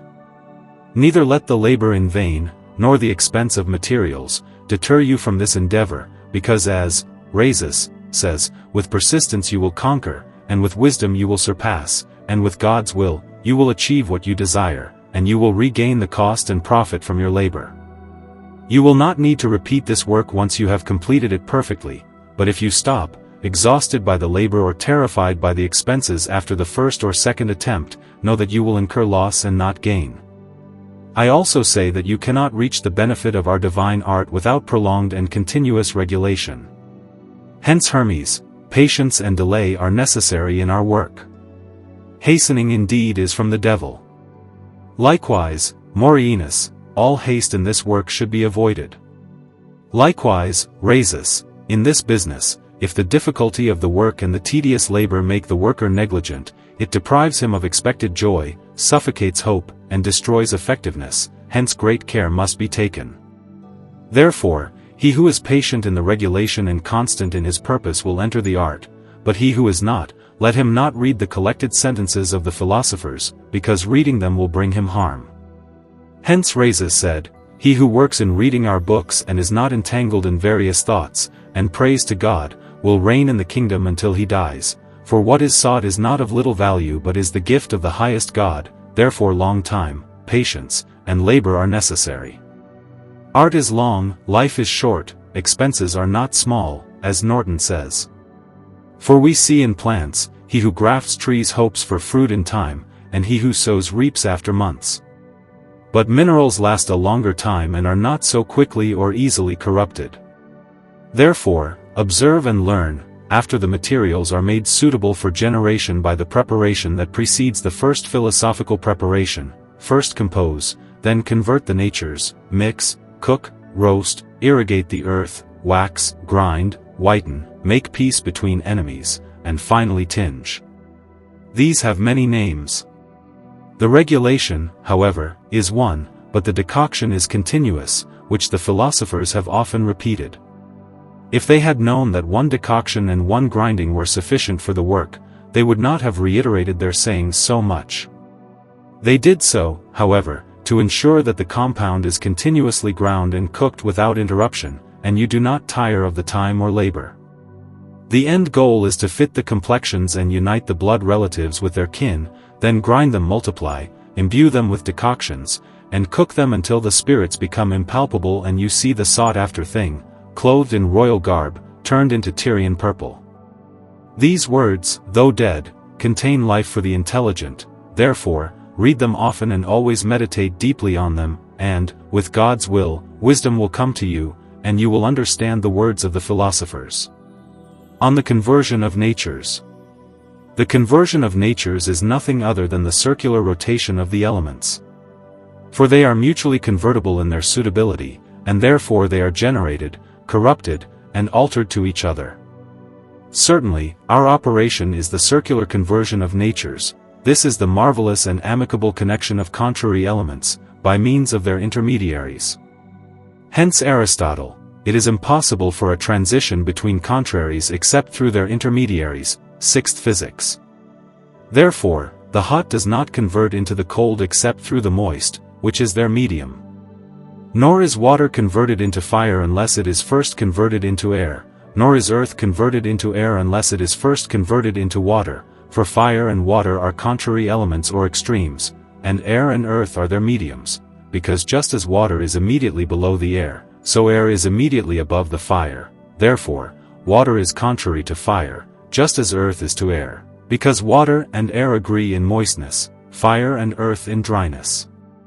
Earth is immediately changed into fire, just as water into air, but fire and water, air and earth are not rotated unless earth is first converted into water, and air into fire. Another philosopher says, he who knows how to convert dry into cold, and cold into moist, and moist into hot, and hot into dry, will have the whole mastery. Therefore, truly join these natures, namely male and female, hot, cold, moist, and dry, and nourish them with living water, so that the natures are altered and converted into other natures, and so that natures appear through natures. For nature has well ordained that the elements should communicate their qualities circularly, so that circular transmutations should be made from them, and from the circular transmutation of the elements, as earth communicates its dryness to fire, fire its heat to air, air its moisture to water, water its coldness to earth. And earth again communicates its dryness to fire, and thus circularly the matter of earth desires to be under the form of fire, because fire, naturally thirsty, acts upon the earth, and converts the matter of the earth into its form. The methods of converting natures to each other are four principal ones, namely, dissolving, washing, reducing, and congealing. The first method, therefore, is by dissolving, that is, the body must first be dissolved, the second by washing, for it must be washed, the third by reducing, for the moist must be reduced over the dry, the fourth by congealing with a gentle fire. And in these four consists the true conversion of natures. Moreover, dissolving is dividing, corrupting, and making the matter or first nature. Washing is burying, distilling, ascending and descending, calcining, correcting natures, and mitigating grossness, and one nature passes unanimously into another, so that they become one substance of one nature. Reducing is waxing, enriching, or impregnating, subtilizing, and uniting the elements so that one can act upon another, fire upon earth, earth upon water, water upon air, air upon fire, for they are fluxible and spiritually of one flux and insuration. Congealing is marrying, resolving, and retaining contrary natures, for they are united, and therefore easily one is retained by the other, which is impossible without solution and washing of the natures. Therefore, it follows, that solution is the beginning of the whole work, and washing is the mitigation of the natures, for those things that are washed are mitigated, and those things that are mitigated are united, so that in the whole substance it becomes white or red sulfur, not burning. Moreover, solution converts the stone into its first matter, that is, its water, washing into air, reduction into fire, and congealing into spiritual and tinging earth. Hence Aristotle, when you have water from air, air from fire, and fire from earth, you will have completed the art, because then the four natures of the stone are well and perfectly prepared. Understand it thus. When the cold conquers the hot, air is turned into water, when the hot conquers the cold, water is turned into air. You have air from fire through the solution, putrefaction, and multiple reduction of the stone, until, well washed by sublimation, it becomes white. Then, with the exalted sun, you have fire from earth through the division of the stone, the distillation of water, and the calcination of the earth. For just as you have water from air by distillation, so you have fire from earth by calcining. And thus, you know that earth imparts its coldness to water, water its moisture to air, air its heat to fire. And just as fire lives by air, and air by the nourishment of water, and water by the nourishment of earth, so our stone lives by all the elements. Likewise, by solution, nature works inwardly, by washing outwardly, by reduction above, by congealing below. And all these the master of the work and fire does in one vessel, in 4 degrees, namely, the 4 species of color conversion. Convert the elements, and you will find what you seek. To convert the elements in our mastery, first is to make the coarse fine, that is, to make the body spirit, and then from the moist the dry, that is, from water earth, and thus we convert the elements. Gratianus, the philosopher, on the method of converting the body into spirit, says, earth is dissolved into water, water into air, and air into fire, and this is the way the body is converted into spirit. The spirit is converted into the body in this way. The diligent philosopher says, fire coagulates and becomes air, air coagulates and becomes water, water coagulates and becomes earth. Behold, in one nature the enemies have come together, who, when compressed, that is, coagulated, become friends, and when they rarefy, become enemies, namely, in the conversion of the elements. If you convert this rule to the contrary, you turn the body into spirit. Therefore, you must refine everything in the earth, that is, spiritualize the earth, that is, make it tinging, and you have completed everything. Hence Plato says, "Know, O crowd, that all density rests in the earth, for the density of fire falls into air.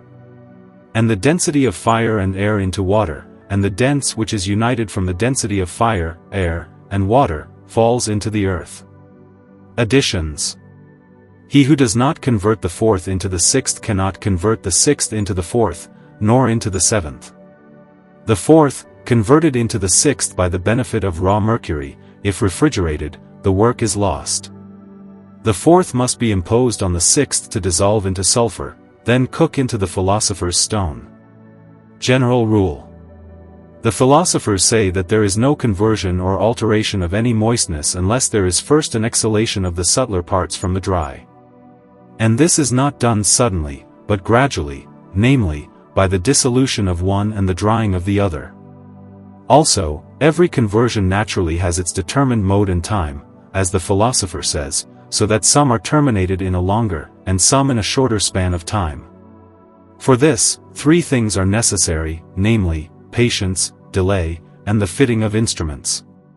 Note also that conversion, drying, disposition, mortification, thickening, preparation, and alteration all signify the same in this art.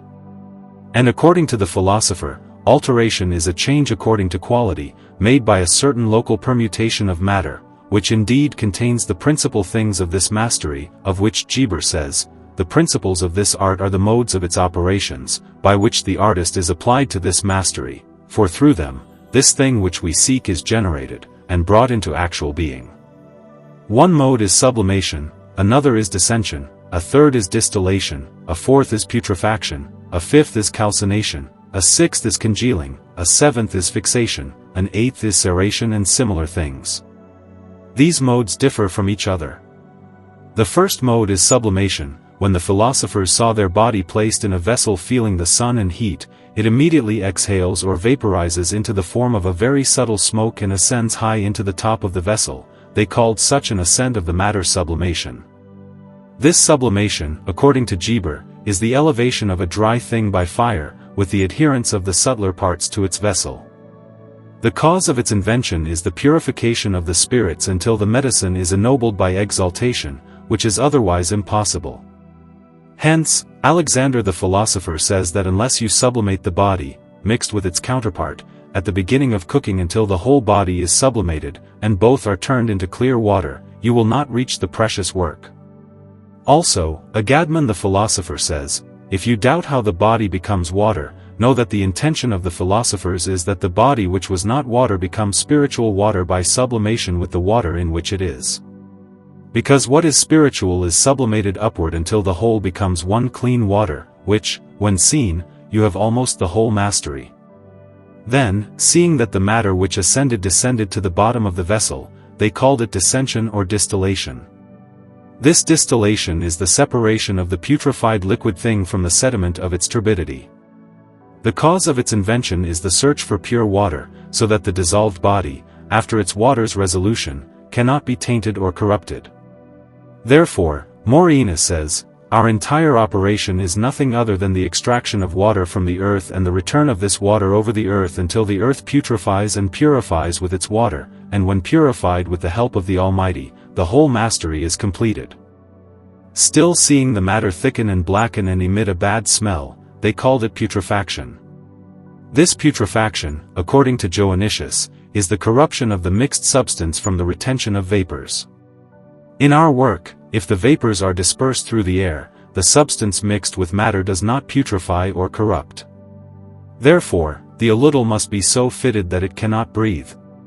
The cause of its invention is regeneration. Hence Roger Bacon, "When natures are corrupted and putrefied, they then generate." Also, Plato, "Without corruption, generation cannot occur, hence focus on putrefaction." Also, Ripley in his ladder, "Know that nothing born or growing, nor animated, exists except after putrefaction, for if it is not putrid, the stone cannot be dissolved, and if not dissolved, it will be reduced to nothing, because when it dies through putrefaction, it resurrects spiritually through regeneration." Note that putrefaction extends and lasts until whiteness. Also, without putrefaction, no solution is completed. The solution is completed with the sun dissolved into running mercury. When the sun is dissolved into mercury, the soul is now in the water, which you diligently wash by ascent, and you will have almost the whole mastery. Afterward, seeing the black or brown color and the bad smell leave after a long time, and some whiteness appearing like ash color, they called it the first whitening or incineration. This incineration is the imbibition of moisture upon the earth so that it is cleansed from the first stains, like blackness and darkness, through incineration. The cause of its invention is the change of mercury from color to color. Hence Dostin, observe many times how the composition drinks its water, and in each stage of our work, it is altered in colors until it reaches the goal of whiteness, which is the sign of perfection. Still seeing the earth mixed with water, and the water gradually diminishing because of moderate cooking, and the earth increasing, they said that this was perfect calcination. This calcination is the purification of a thing by fire or its pulverization, from the removal of consolidating and flowing moisture, and the cause of its invention, the calcination of luminaries and quicksilvers together, is so that they may be more and better fixed. Therefore, by removing moisture, what was volatile becomes fixed, and what was soft becomes hard. It is also a transformation from one nature to another, from water to fire according to natural philosophers. It is also the transformation of complexions, from a cold and moist complexion to a hot and dry one, or from phlegmatic to choleric according to physicians. What was spiritual becomes corporeal according to the author of the perfect mastery. It becomes from manifest to hidden, according to Rodian in the Book of Three Words. Hence Hermes says, the earth is calcined with its water, imbibed, and dried with the moderate heat of the sun, and the whole matter is turned into earth. Hence its power is entire if turned into earth. Then, seeing that the whole matter reduced itself to a solid substance and did not flow, but stood firm, they said that this was perfect congealing. This is the reduction of a liquid thing to a solid substance by the removal of moisture, and the cause of its invention is the hardening of quicksilver, hence Dostin, he who does not dissolve and coagulate multiple times errs. Therefore, blacken the earth by separating its soul. Then pour water over the earth, drying and whitening the whole, and you will have mastery. Also, Plato, dissolve our stone and then coagulate it with great care as demonstrated, and you will have almost the whole mastery. Elsewhere he says, take our stone and place it in a vessel, and roast it with a gentle fire until it breaks, and then cook it with the heat of the sun until it coagulates. And know that the whole mastery is nothing else but making a true solution and a perfect and natural congealing. Furthermore, seeing the aforementioned matter perfectly coagulated and thickened so that it no longer dissolved into water nor into smoke. They said that it was truly fixed because they saw that the same coagulation and thickening due to the greater heat of the cooking came to perfect drying and whitening, and that this whiteness was above all whitenesses. They said that this was perfect ceration. This is the permanent adaptation of those things that flee from fire. The cause of its invention is to perpetuate all tinctures and alterations in another, and not change. Hence Dostin, then what flees does not fly from what does not flee, even though the fire is raging, because the magnesia, when whitened, does not allow the spirit to flee, nor the shadow of copper to appear. It is indeed fixed white sulfur that tinges, perfects, and converts all bodies into white. Note that the following words, namely, distill with an alembic, separate the soul from the body, roast, water, calcine, wax, feed, combine, eat, come together, correct, sift, cut with forceps, whiten, dry, distill, divide, unite the elements, extract, exalt, silver, melt, generate, create, cut with a fiery sword, draw, moisten, imbibe, paste, insert, wax, wash, smooth, file, strike with a hammer, mortify, blacken, putrefy, irrigate, rotate, redden, dissolve, sublimate, and grind pertain to the first order of medicine. However, the regulation is one, namely, to cook on the vessel and its form and material. Philosophers have recommended knowing a certain vessel and its form, without which they never reached the goal. This vessel is one, vitreous, thick, well cooked, and closed all around, 1 cubit long. Below and above, it is flat without projections, with a slightly concave bottom, with flat walls and a broad head, so that the sublimated material may ascend and descend more freely through it.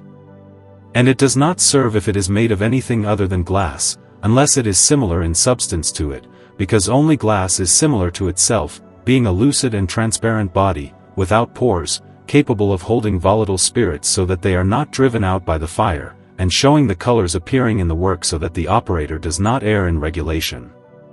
Other bodies are useless because they are opaque and porous, through which spirits can successively escape into smoke. And because mercury naturally tends to ascend and not descend, therefore, the joint should be ingeniously and well fitted, made from melted glass, and the vessel should be closed firmly and continuously so that nothing can enter or leave, because if air or foreign moisture enters, it corrupts the administration. Or if the smoke, from which metal is generated in the earth, finds an open place, it would expire, and no metal would be generated. Therefore, it is also made so that the active does not depart from the passive until it reaches perfect decoction. If its flour comes out and escapes, the whole work is deprived of its effect. On another vessel and its quantity.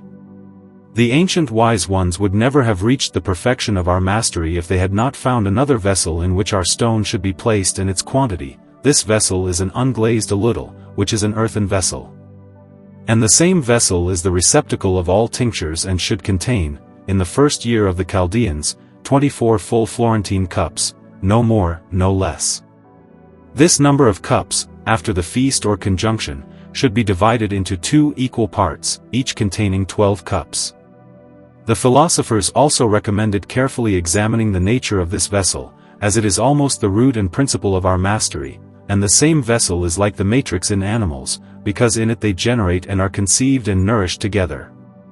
Hence Hortulanus, as in all natural generation, the receptacle of the masculine spirit is required with a certain consonance and similarity to the sperm itself, so in our natural generation, it is necessary to have an appropriate receptacle for its sperm, that is, its tincture, and consonant with a certain similarity to the sperm itself, and this is the philosopher's vessel. Hence Callidius, unless the vessel of our mastery is suitable, the whole work is destroyed, nor does our stone produce the effect of generation because it does not find a vessel suitable for generation. And Albertus Magnus on the generation of our stone thus: the place is the principle of generation, and the place generates the located thing through the properties of the heavens, which are infused into it by the rays of the stars.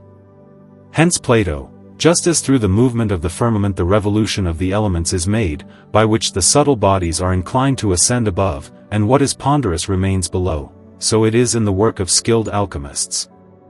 Therefore, it is necessary to fortify the vessel through which the whole firmament in its circuit is resolved, for what is sought in our work is what comes from the elements.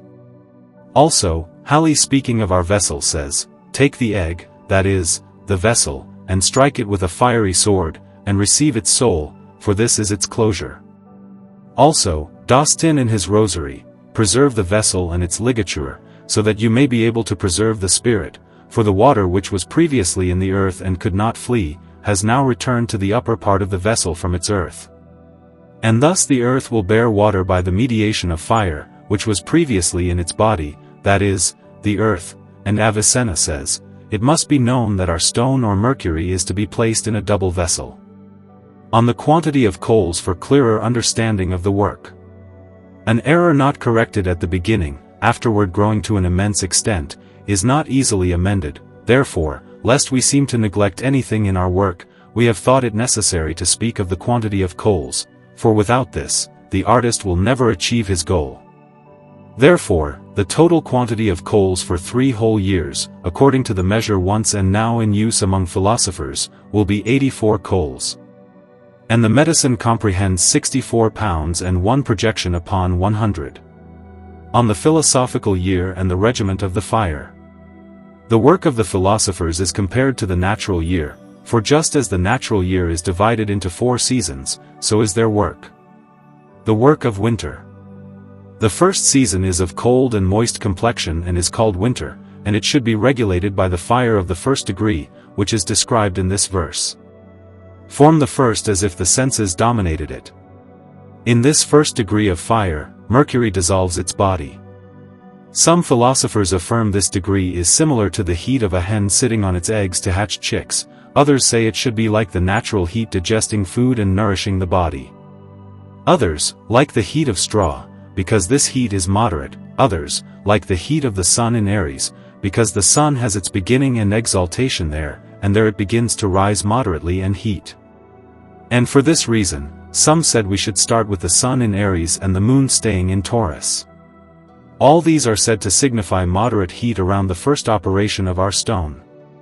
Note that in this first operation of the stone, that is, winter, mercury is mortified, and the whole work turns into powder, and the earth conceives to be turned into another nature, hence in this decoction it becomes black, because from the mortification of the coarse terrestrial and the moist generates blackness.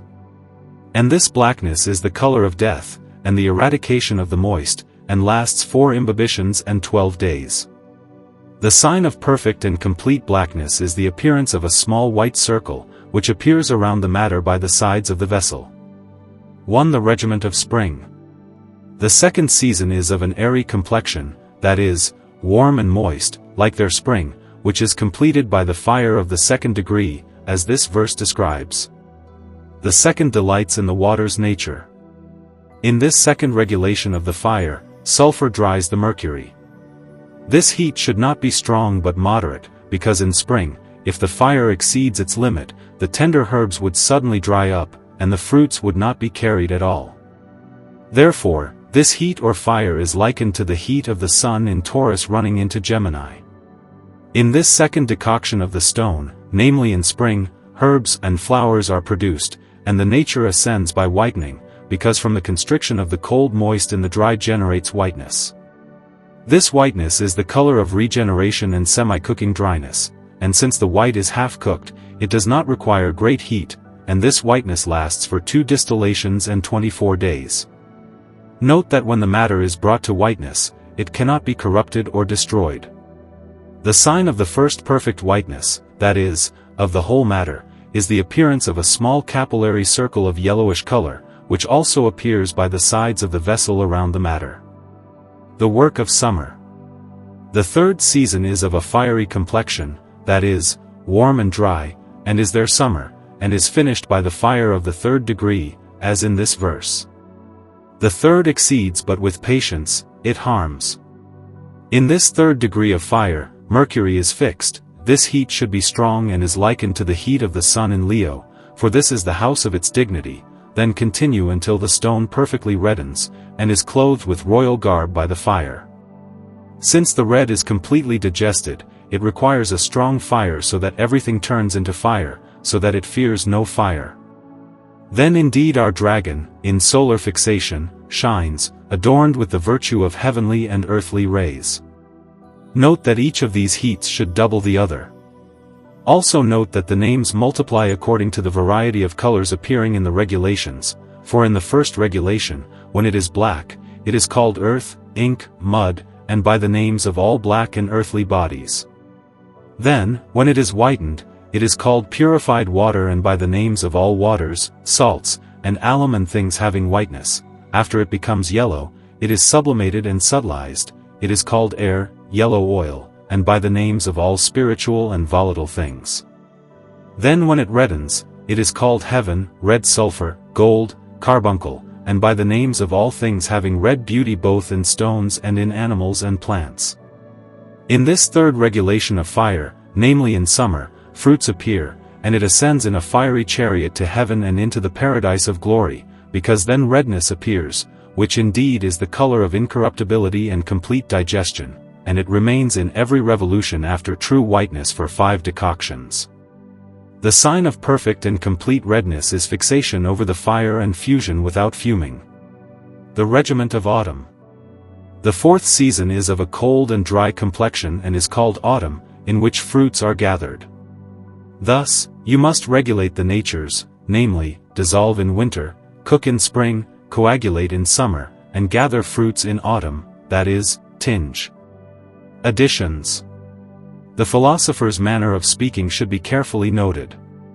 By sublimation, they mean the dissolution of bodies into mercury by the first degree of fire, which is followed by the second operation, which is the thickening of mercury with sulfur by the second degree of fire. The third is the fixation of mercury into a perfect and complete body by the third degree of fire.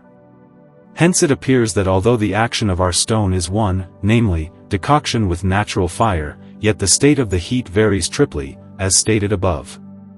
First, the fire will be moderate and last until blackness, and even until it turns into a certain whiteness. When a certain whiteness appears, the fire is increased gradually until the perfect drying or incineration of the stone. When the stone is dried, the fire is strengthened again until all things receive their due form and perfection. Therefore, the entire regulation consists in the temperature of the fire, because the diversity of its regulations is from the diversity of the degrees of fire. Dostin says, in solution, the fire will always be light, in sublimation, moderate, in coagulation, temperate, in whitening, continuous, in reddening, strong and continuous. If you err in these due to ignorance, you will lament the fall and labor.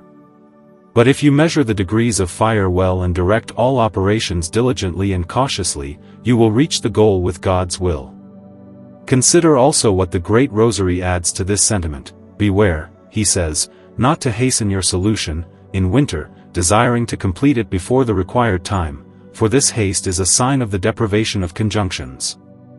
Therefore, let your fire be warm outside moderately, so that it does not exceed the heat inside, that is, so that the internal heat retains its moisture, which it naturally draws with it, because if the external heat exceeds, then the subtle unctuous moisture mixed with the earthy is driven away by the strong fire and does not remain in the body. Also, the Count of Treviso on fire, know, he says, that a cold fire, that is, a very small fire, does not alter or mix things together, therefore it neither helps nor hinders, just as a great fire prevents the motion of either, that is, the mixture. Isaac also says, a great fire destroys the work, but a very small fire never. Also, to this, Mary says, a strong fire hinders conjunction and uselessly tinges white into red. Thus, let your fire be most temperate according to the mode of nature's degrees, gentle, subtle, airy, enclosed, surrounded, persevering, evaporating, digesting, penetrating, altering, mixing, and excluding cold. Remember therefore, that in our work, we have a double heat, that of sulfur, that is, of fire, so that one may assist the other. However, it is not external fire, which nature uses from the substance of the matter, although it governs the whole work, because it is not permanent with the quantity or weight of mercury, nor is it added to it. True sulfur, that is, internal heat proportionate, simple, is permanent with the quantity and weight of the matter, because that heat is an integral and essential part of the mercury itself. Also, Aros says, in our entire regulation, mercury and fire are sufficient for you, that is, after the first conjunction. Meditate, therefore, on fire, for it perfects or destroys all things. On the properties of fire. The washing of the philosophers is likened to fire. For fire perfects and performs all things. Fire coagulates the mixture of our stone. Fire constrains the coldness of the earth and water and reduces them to a better complexion. Fire washes away the impurities of waters and removes superfluous moisture. Fire alone changes water and earth from their natures and colors. Fire, when mixed with the body, vivifies and illuminates it. Fire is a thing that putrefies and afterward causes new and diverse things to germinate. Fire closes the pores of mercury, gives weight, fixes and fixes it. Fire, by its penetrating and sharp virtue, purifies and cleanses 100 times more than any other thing. Fire matures the whole compound, subtilizes and reddens it. Venom and stench are removed without any addition by the force of fire, which alone completes all. Fire changes the quality of our stone and increases its quantity. Fire disperses evil, preserves and rectifies good, and is like a judge discerning the just from the unjust. Now, to finish this first-order medicine, I will recite certain secrets, which every artist should know before daring to approach this divine work. Otherwise, he will be like a blind man seeking his only black sheep among 1,000 white ones. Secrets. Firstly, the artist must know the materials of the first-order medicine, and their true and exquisite preparation, which, when prepared at the very beginning of this medicine, he must also know the true and exquisite proportion of the components, namely, body and spirit. Hence Isidore the philosopher says, "Whoever wants to imitate nature in all things must first proportion his weight." For weight is in the first elemental composition and not in any other work. Therefore, composition or conjunction must be done in the first place. Also, Bernard of Treviso, unless the artist proportionately and adequately proportions the proportions at the beginning of our work, he labors in vain. Also, Rhasis in the great book of precepts, "Whoever is ignorant of weights, let him not labor in our books, because the philosophers have hidden nothing but weights." Also, the author of the Perfect Mastery, "Beware not to proceed to compounding or composing before you have found the complete weights of the components, namely, male and female, because according to the perfection of the weights of the components will be the operation of the composition.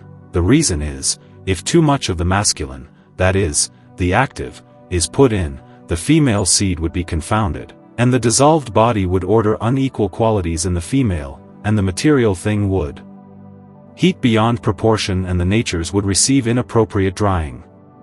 If, on the other hand, the female, that is, the passive, abounded out of proportion, the masculine would then be undercooked, and the thing would remain without restitution, nor would one element close the other, as the fixed earth does to water, water to air, air to fire, or vice versa from superior to inferior resolution, which happens in the waxing of the medicine, would be hindered.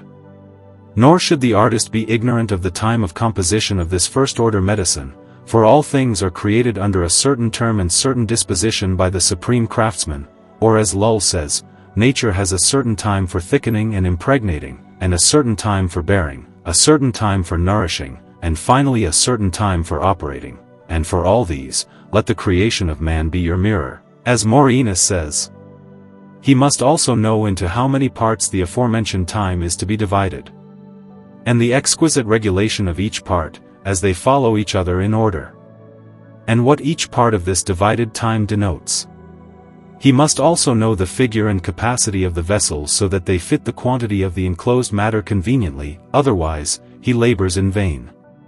He must also beware throughout the operation of the first medicine, that the vessels are not moved by fire, nor the matter cooled, otherwise, the work is destroyed. Furthermore, he must be in such favor with God that he knows how to move mountains from their place and immerse them in the sea. He must also certainly know, because of the imminent danger, how to prevent the vitrification of the matter, with the odors and flavors of imperfect bodies. He must also know, if the matter adheres to the sides and spines of the vessel, the present remedy for this evil, otherwise, the mastery would perish. Nor should the artist be ignorant of the natural causes of the individual colors. And also, if any color appears outside its order, which God forbid, he must learn before undertaking the work to correct the error, lest the tincture perish by combustion. He must also know the exquisite regulation and degrees of fires, which in this first-order medicine, while we only consider whiteness, are only two. He must also know the certain signs and continuous times and qualities of the individual degrees, for it is most pleasant that nature is governed according to the due course of nature, lest the mastery perish by too much heat or its lack. He must also know the true sign and moment of time when the fire should be removed, for if our compound is governed more than necessary, its light taken from the deep is immediately extinguished, nor will what is sought be made from it. Therefore, the philosophers have ordered this work to be governed not casually but prudently, and with subtle meditation. He must also know those intellectual proportions of this first-order medicine, of which the judge is none other than mind and eye. Knowing all these secrets exquisitely, the ingenious artist will be able to invent many other things with his own skill, with deep meditation applied, which I have deliberately omitted here, and then he will be able to safely proceed to the practice of this divine work. Furthermore, it must be known that this first-order medicine is completed and perfected with the easiest labor and without great expenses, and it can be done in any place, at any time, and by anyone, provided they have the true and sufficient material. And to finally conclude, the aim of this first-order medicine is to manifest the hidden and hide the manifest. This is done by cleansing everything inside and out. And let this suffice for the first-order medicine. The medicine of the second order. The second-order medicine is the preparation of the stone which immediately follows the first, and it is called our perfect preparation. It is also called fixation, fermentation, creation of the stone, and perfect conjunction of the elements. It is also called by Geber the short work. By the second-order medicine, therefore, the stone is perfectly prepared, fixed, and fermented. The ferment of the stone is made from pure metal matter, that is, natural sulfur and the vapor of the elements, and the ferment is not until the sun and moon are turned into their first matter. Therefore, it is necessary that the ferment should be made from the sun and the subtlest earth, and without ferment, no tincture is perfect.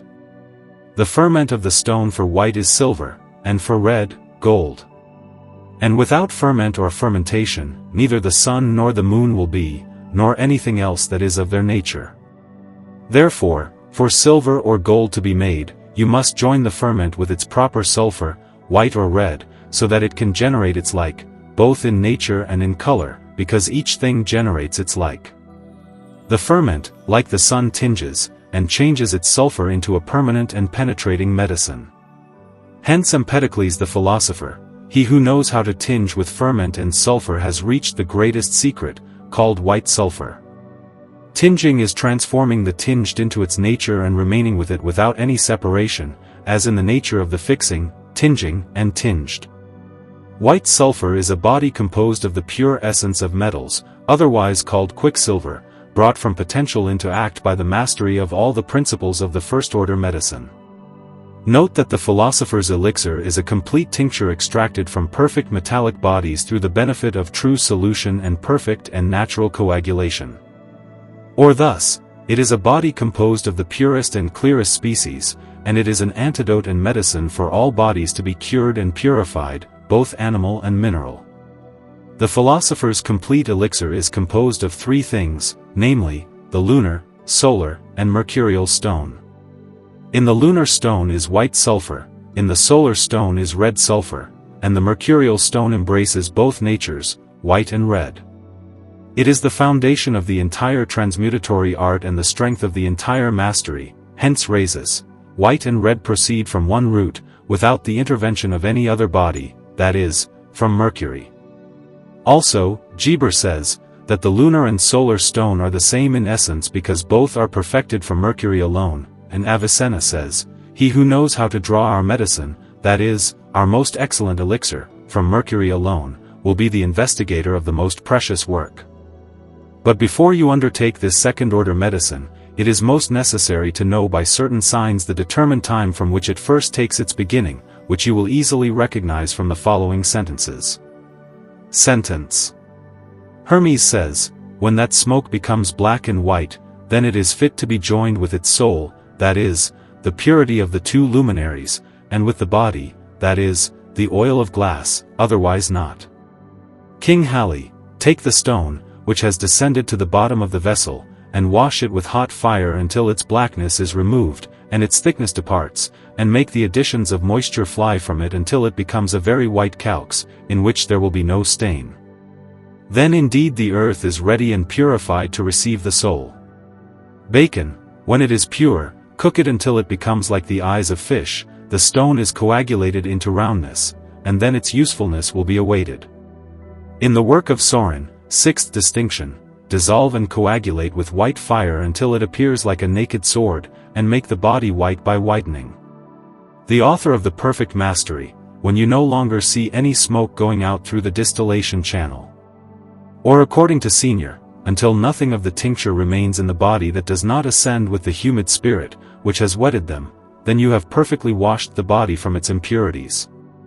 Or as it is said in the Lily, when no exhalation of the spirit ascends above. Or as Norton notes, when it ceases simmering, then the vulture cries out.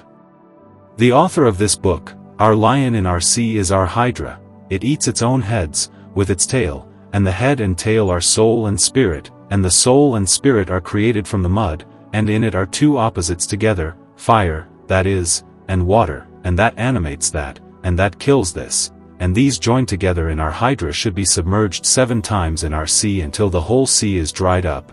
Therefore, diligently putrefy and wash until the colors do not vary but end, and until the matter appears clear, and without impurity, very white. Note that the sun turned into running mercury is the spirit and soul. Thus far about the signs. After I have taught you by the signs appearing in the vessel, how you can perfectly know when this second-order medicine first begins, so that you understand it even better, I advise you to carefully consider what follows, which I have added to this place, pertaining only to this second-order medicine. But first of all, I warn you to frequently revolve this general rule in your mind, and why I have added it. General Rule. All nature naturally desires to be perfected and abhors and flees from destruction. Therefore, it eagerly embraces that which is conducive to its improvement. But to clarify this further, I think it proper to briefly remind you to what extent the first-order medicine reaches, namely, the ultimate goal of the first-order medicine, that is, the transformation of the cooked and raw, to which the artist naturally tends, is a substance of white sulfur that does not burn, which when transformed, is the first and nearest matter of our elixir, the first and closest nature, though altered by the heat of its body, namely, with that alteration by which it can more properly and closely receive its form. Also, in the Flowers of the Wise, it is said that the first-order medicine, which nature accomplishes, for it is the work of nature, is the sole cause of the simple perfection of the stone, beyond which it cannot ascend by itself. Thus far the first-order medicine. Now let us move on to the second-order medicine, which has to inspire, tinge, and ferment the first composition. Hence, the philosopher Philalethes, no one can or ever will be able to tinge white foliated earth except with gold. Therefore, Hermes advises, sow your gold in the white foliated earth, sow, that is, join or ferment, gold, that is, the tinging soul or virtue, in the white foliated earth, that is, in the earth prepared properly, white and clean, in which there are no impurities. For if it is not thus prepared, it is not suitable to receive its form or soul, so that they become immortal when joined. From the above, it is evident that the natural gold is not the matter of the ferment, but rather the philosopher's gold is the tinging ferment, without which the second-order medicine cannot be performed, because it is like the ferment of dough and the rennet in cheese, which coagulates our water, that is, mercury, and it is the bridle of mercury, as AUDIOBOOK says. And the disciple of Hermes says that no one congeals mercury with perpetual congelation except in white foliated earth. Which indeed is the first matter of metals, and the first matter of metals is an unctuous vapor, and the unctuous moisture is the matter of our philosophical mercury, and the substance of its unctuousness is the proper essential matter of sulfur. Also, this white foliated earth is called the fifth essence of the earth of metals, and by some philosophers, it is called mercury or natural sulfur, and the natural sulfur is the sublimated spirit of metals converted into foliated earth, and it is necessary that the exuberated spirit be converted into foliated earth, whose widening is its preparation by sublimation, which is distillation, until it becomes white and clear.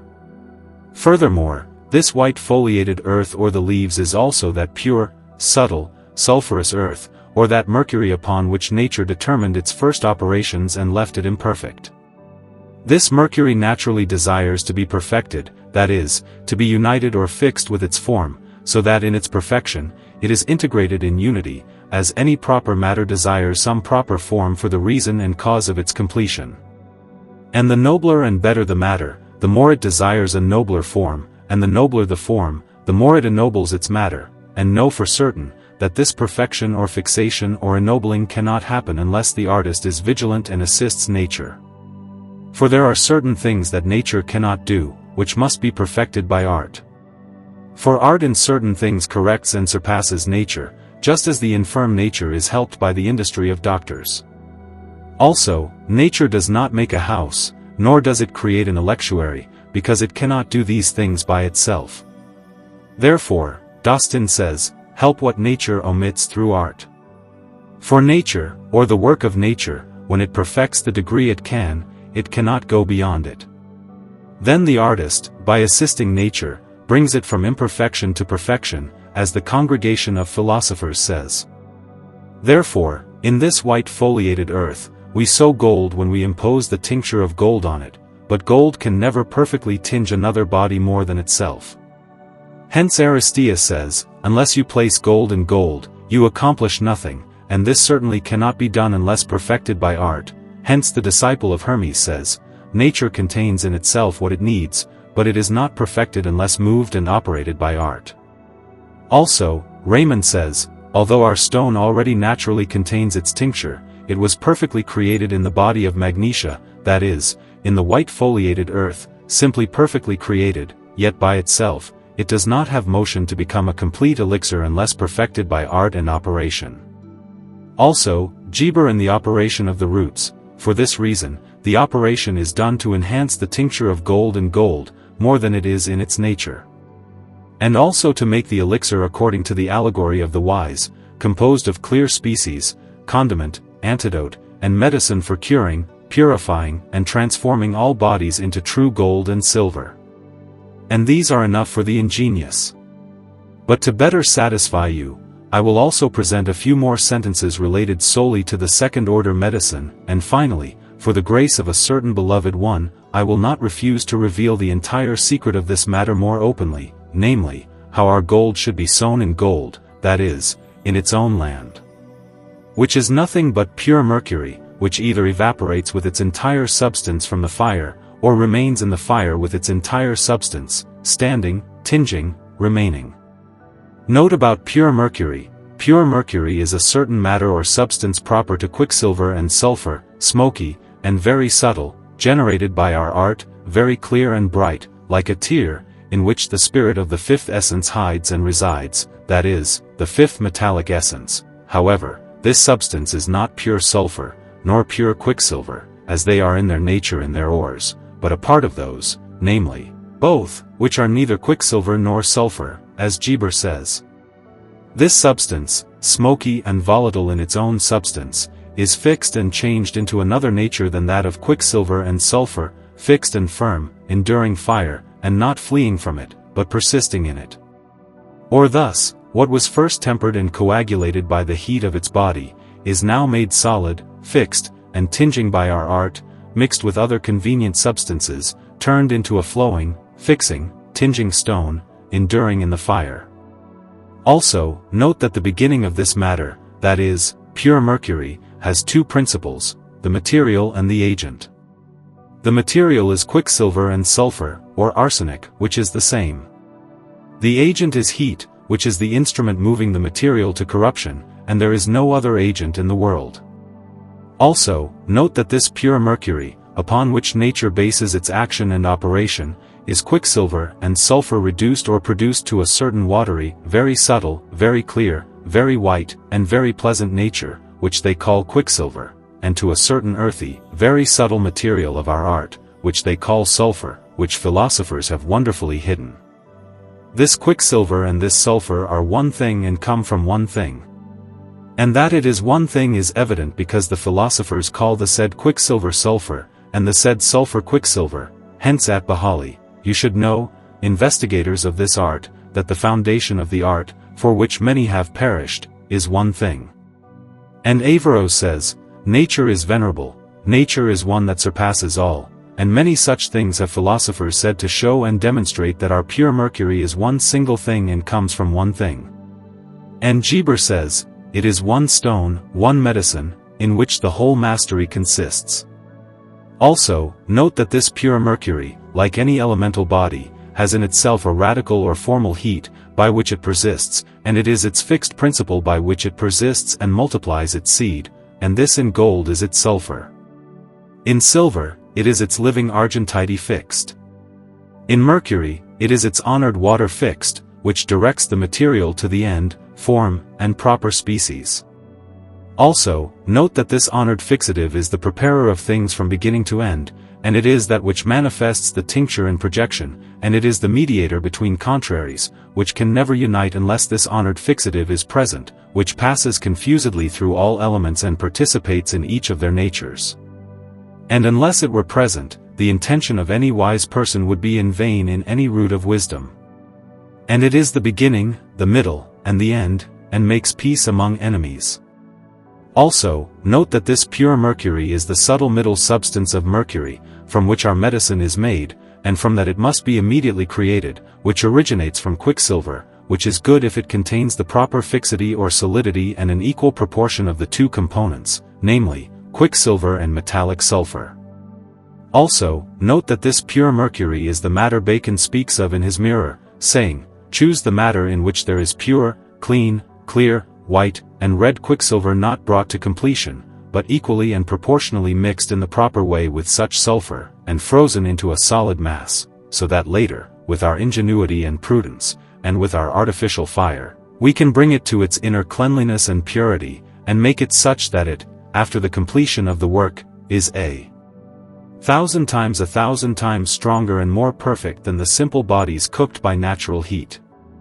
Also, note that this pure mercury is the first proximate and closest matter of the stone because it contains the purest nature of the fixative by which it is fixed, and also the pure spiritual nature, the worthy substance of our most noble stone. For there the fixative sulfur is like a temperate heat in the substance of quicksilver, and like the virtue of masculine seed that is in the female seed, and like another generative virtue, and one cannot be fixed without the other, like matter without any form. Also, note that this pure mercury is the middle thing between perfect and imperfect bodies, and that nature itself began in it. This is brought to perfection by art. And if you start working in this mercury where nature left it imperfect, you will find perfection in it and rejoice. Understanding the above, you will grasp wisdom. But to the sentences. Albertus Magnus says, "First, the body must be illuminated before you impose the soul, otherwise, it can never receive or retain the spirit. For unless the body, through the operations of the first-order medicine, is illuminated, that is, purified from corrupting causes, you should not impose the soul, that is, you should not ferment it, because as long as there is any corruption in anything, it cannot endure fire, nor can fire tolerate corruption.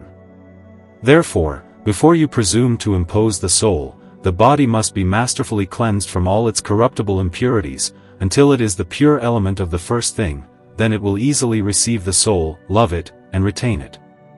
This soul indeed lies hidden in the bosom of its proper body. But if the artist does not know the art of imposing the soul in the body, for nature cannot do this, undoubtedly the soul flies away from the fire, taking the body with it to fly, and then the operator's work will be frustrated and come to nothing.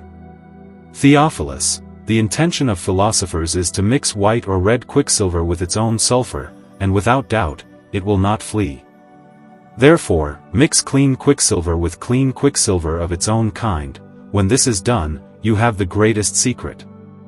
Hence it appears that after the said containing and contained are perfectly joined, they become one great secret that surpasses the fire and is not overcome by it, but rests amicably in it, rejoicing because it is of a fiery nature and generated in the fire. If the artist does not know this true, perfect, and ultimate conjunction, there is no point in working. Indeed, if this is unknown, the rest will be useless. No one can learn this from the knowledge of natural causes, hence it is truly called divine and supernatural by the philosophers.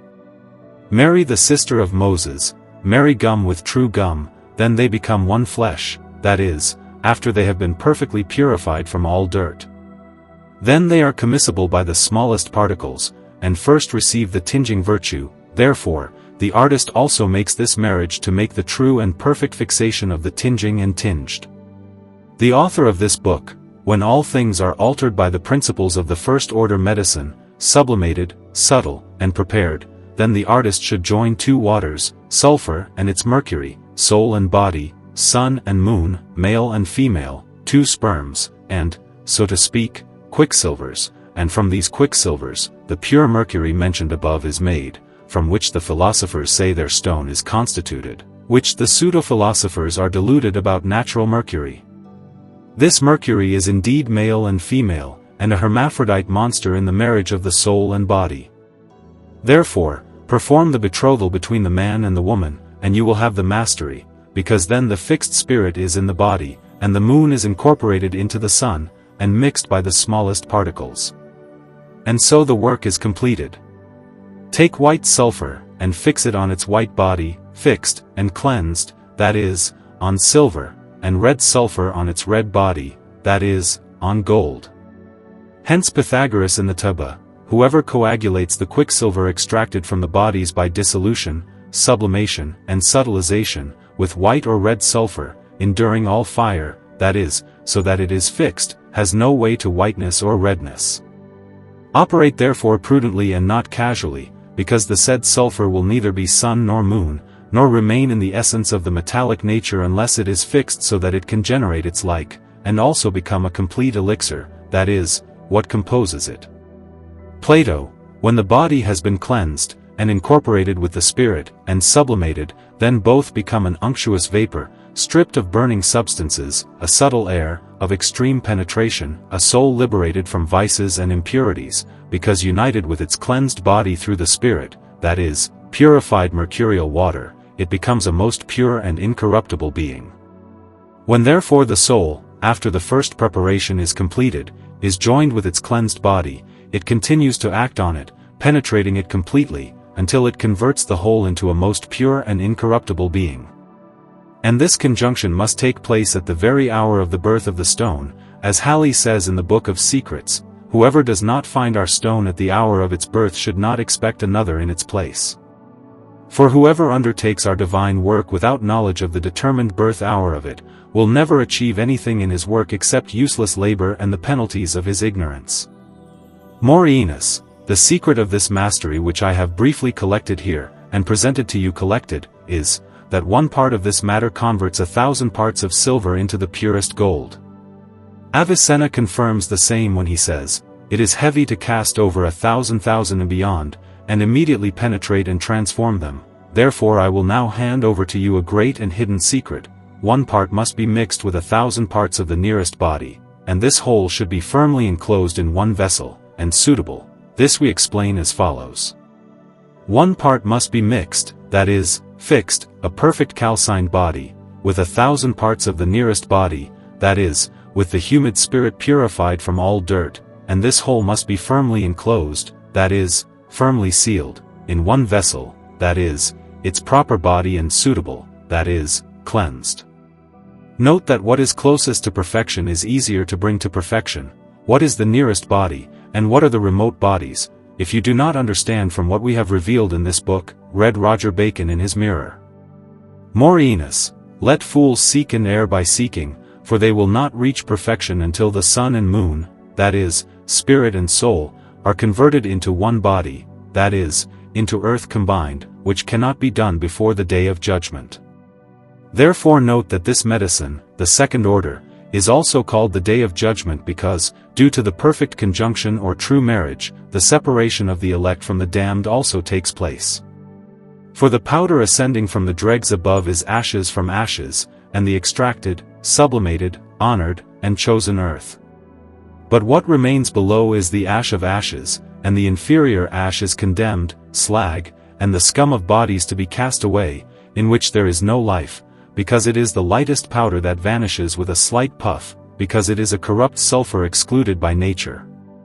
And whatever will not be of the pure truth of the elements will be entirely annihilated on that day of judgment, and then the elements, residing above the condemned dregs, will remain clear, pure, fixed, in earth shining like crystal. This earth will not fear fire because it has been made incorruptible. Senior, when you want to ferment, mix sublimated sulfur with its best purified body so that the whole becomes ferment, because ferment reduces the sulfur of the art or philosophers to its nature, color, and taste in every way, from potentiality to actuality. For if the sulfur is not sublimated, it will not have the entering substance and penetrating virtue, and consequently, it will not be able to compose the true elixir, because remaining in its density and corporeality, it will not mix with things by tinging them, nor will it be able to perfectly transmute them into the form of metal. Therefore mix that sulfur, that is, ferment, with its cleansed body so that it can generate its like. If you do not do this, there will be no elixir, nor will it be fixed, nor will it withstand the fire.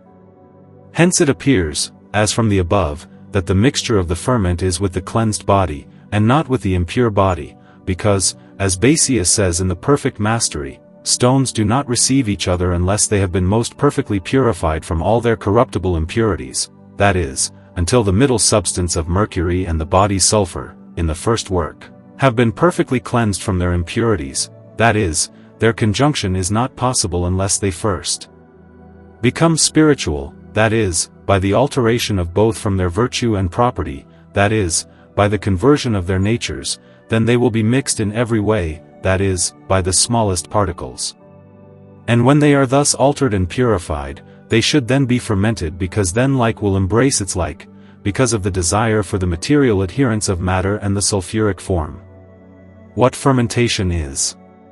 Fermentation is the incorporation of the soul, the restoration of flavor, the inspiration of odor, and the fulfillment of beings.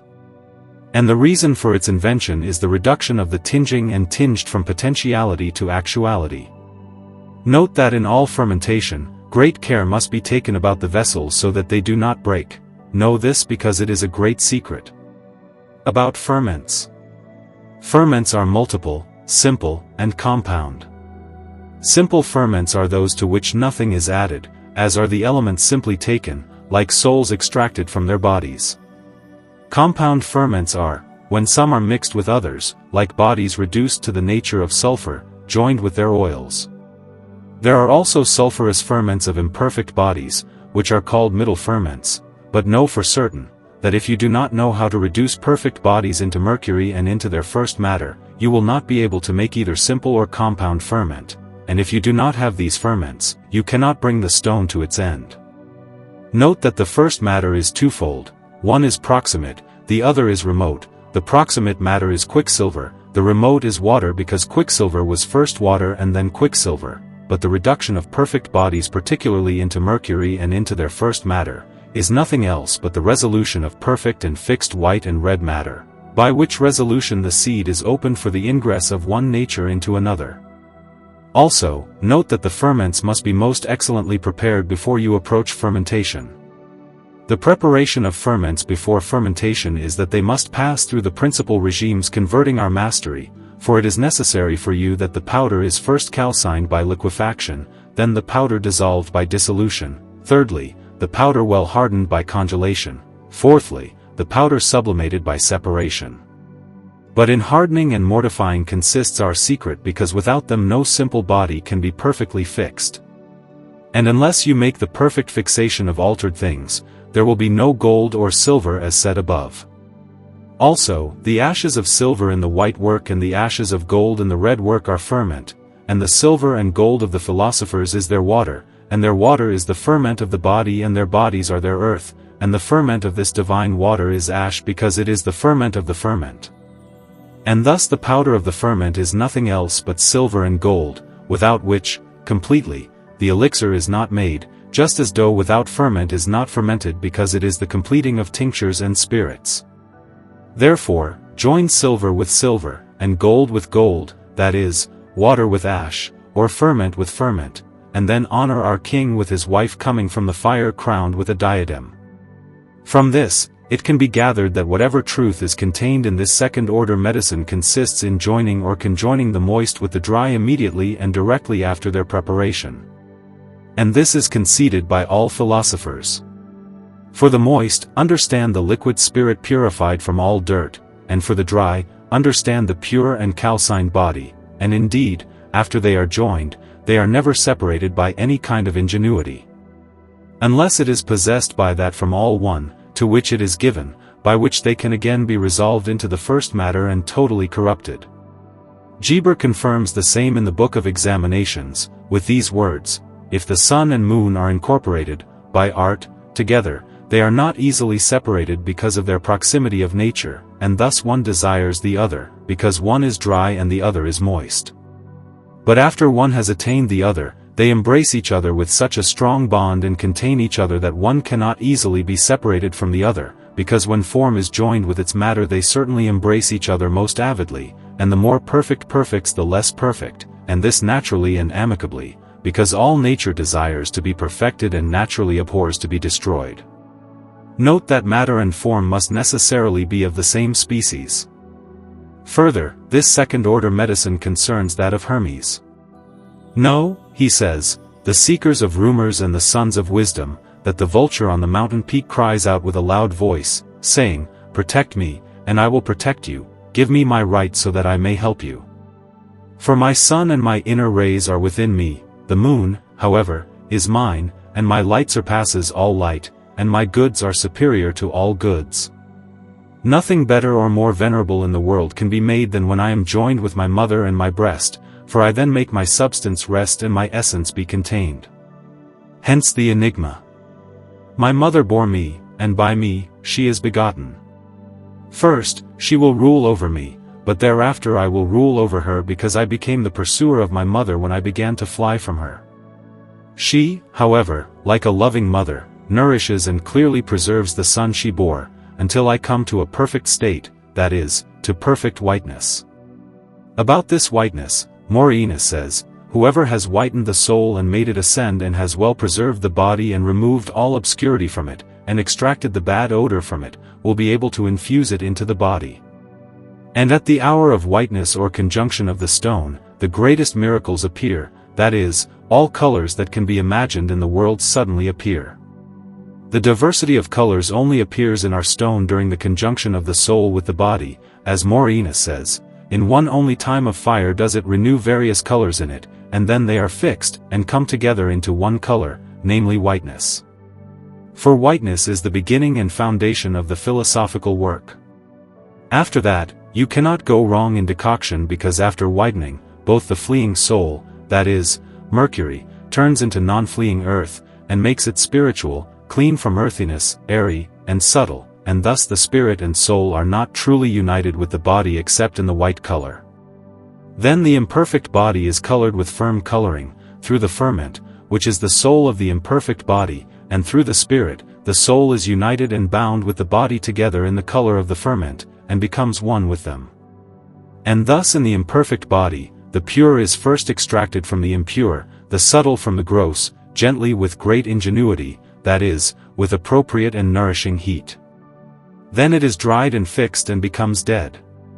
Afterwards, however, it is fermented and revived through the ferment which is the soul, and thus the matter remains like ash, and it is called our perfect stone, the round stone, the silver tree, the silver litharge, that is, the blessed philosopher's stone, the medicine, the white rose, the silver tincture that does not fail, for in its quality, the four elements of the stone are concordantly exalted and fixed. But when the elements have been thus exalted, subtilized, fixed, and fermented, with their fire successively diligently continued, and with the moderation of the known ignition that nature requires, then make a strong fire well continued for a natural day, on the second natural day, a stronger one, and on the third natural day, even stronger, as is the fire of melting, or almost. And this is the work of 3 days. Note that when the elements divided and cleansed have been fixed and fermented, take a particle of them, the size of barley, and place it on a heated plate. If it flows and tinges the plate with its color inside and outside, and does not emit smoke, it is good. If not, know that some defect has happened in the preparation, either from the shortness of time, or from the weakness of the heat, or from the excessive quantity of volatile spirit, or from its paucity. But when the work is brought to the point that an oath, as I said a little earlier, is necessary. If the artist is ignorant of the precise time and manner of adjuring, he will remain empty of his purpose, and will see that what has already come, and now gone, and never again will come, will seem marvelous to him. Hence Eirenaeus, see that you do not miss this route, nor seek any change of it. The reason is, if you miss the time of the birth and procreation of the stone, the volatile part carries away the fixed part. Therefore, the operator must be diligent and vigilant not to miss the term and hour of the birth of the stone, but immediately join its proper body, which we call ferment or poison. Hence hammock, when our material, by nature operating, reaches the term of its simple perfection, it must be joined with its deadly poison, which kills and fixes it. And surely this poison is of very high value, as Halley, Eirenaeus, and all the rest testify. Otherwise, through this admirable and more than supernatural conjunction, we can by no means ensure that the work remains fixed in the fire. For this conjunction immediately and instantly fixes and hardens Mercury and tinges any properly prepared metal into perfect whiteness or redness according to the quality of the medicine. And about this admirable and divine conjunction, Geber says, if anyone knows how to join and ally quicksilver with bodies, he has found one of the secrets of nature's secrets, and one way of perfection. Also, the philosopher senior says, if you know how to give fire to fire, mercury to mercury, it is enough for you. Elsewhere he says, he who knows how to kill and mortify quicksilver is called master and philosopher in this work. For this is the work that does not reach the artist of stiff neck, because without perfect knowledge of it, quicksilver cannot be fixed and turned into silver or gold. And this is the goal of the whole mastery. Furthermore, this is the perfect preparation of the stone, which cannot be completed without hands. Note also that to inspire, vivify, sow, impose, send, mix, join, infuse, incorporate, convert, commix, contract marriage, give, betroth, ferment, kill, mortify, congeal, fix, and tinge is one work, of one thing only, in a single vessel. For what congeals and fixes mercury also tinges it, in one and the same practice. And the ultimate scope of this second-order medicine is, to reduce the stone into fixed, spiritual, and tinging earth. And these suffice for the knowledge of the second-order medicine. Medicine of the third order. The medicine of the third order is that preparation of the stone, which is held in the highest esteem by philosophers, and is called iteration or multiplication. Hence the philosopher says, the supreme secret of the whole work is the physical dissolution into mercury, and the reduction into the first matter. Philosophers take the matter prepared and cooked by nature and reduce it to the first matter, for whatever thing returns to what it originated from, like snow inseparably dissolves into water. But to fully understand this third-order medicine, these 5 secrets among others are very necessary to know. The first is that the wise reduce years into months, months into weeks, and these into days. The second is that philosophers observe as a maxim or axiom that whatever is dry quickly absorbs the moisture of its kind. The third is that it acts more quickly into its moisture than before.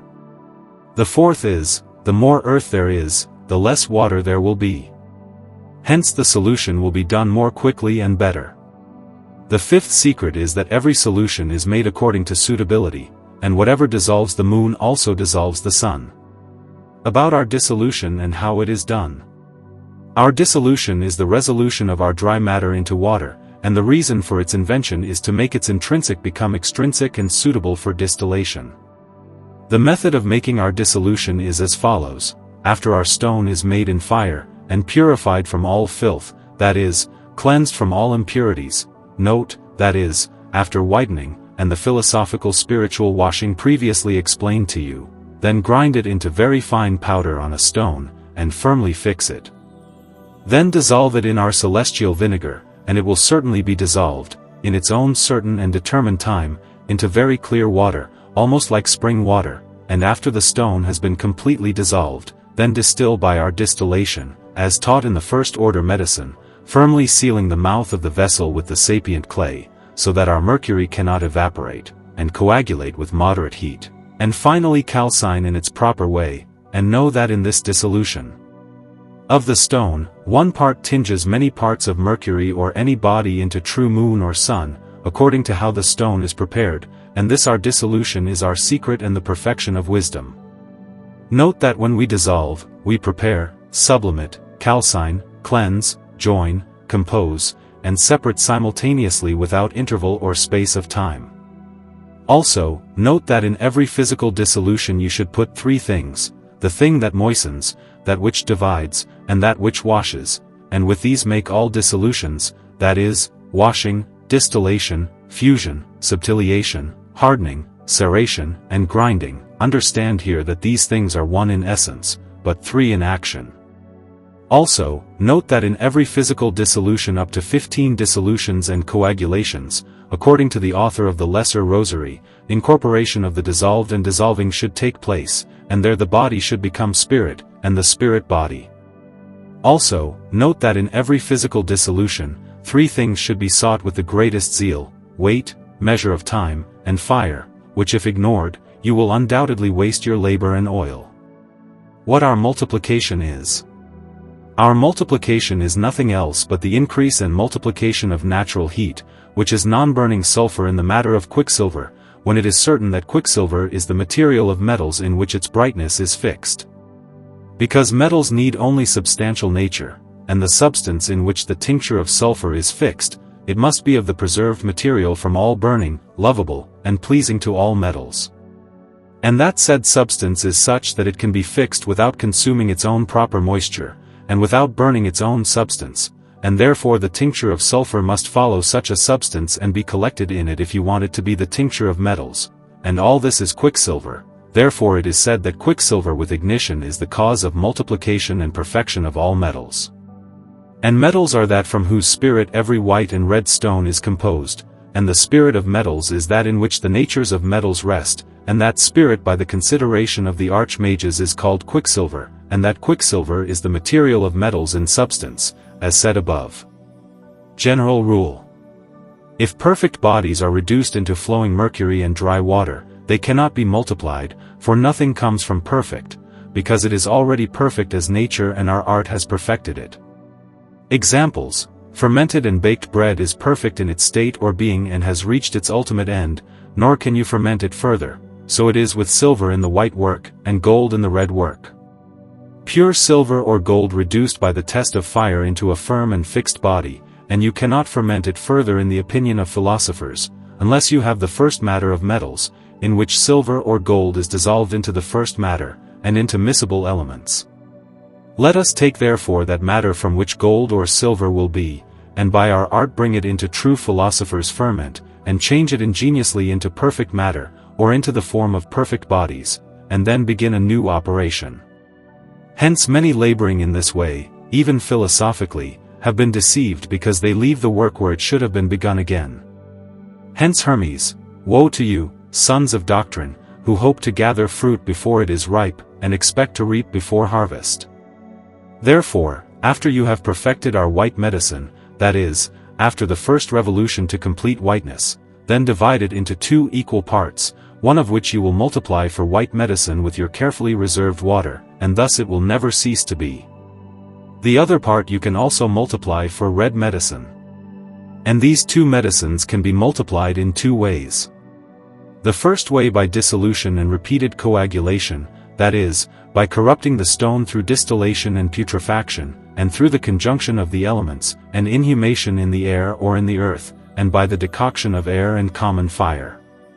And this dissolution is the virtual multiplication of our stone in goodness. For dissolution subtiliates our medicine and brings it to a higher grade. Also, know for certain that the more our stone is dissolved and coagulated, the more the spirit and soul are joined and retained by them, and with each time the tincture is multiplied. However, the dissolved does not work well unless it is first fixed in its ferment. Secondly, by fermentation, and the ferment for white is pure silver, and for red, pure gold, as this fermentation is its multiplication in quantity. For fermentation reduces our medicine to its nature, color, and taste, from potentiality to actuality. For in the white work it whitens and multiplies the medicines, strengthens spirituality, annuls combustion, retains the tincture lest it flee, and makes them enter and join each other, which is the end of the work. Another description of the medicine of the third order. To explain this third order medicine more clearly, take it as follows.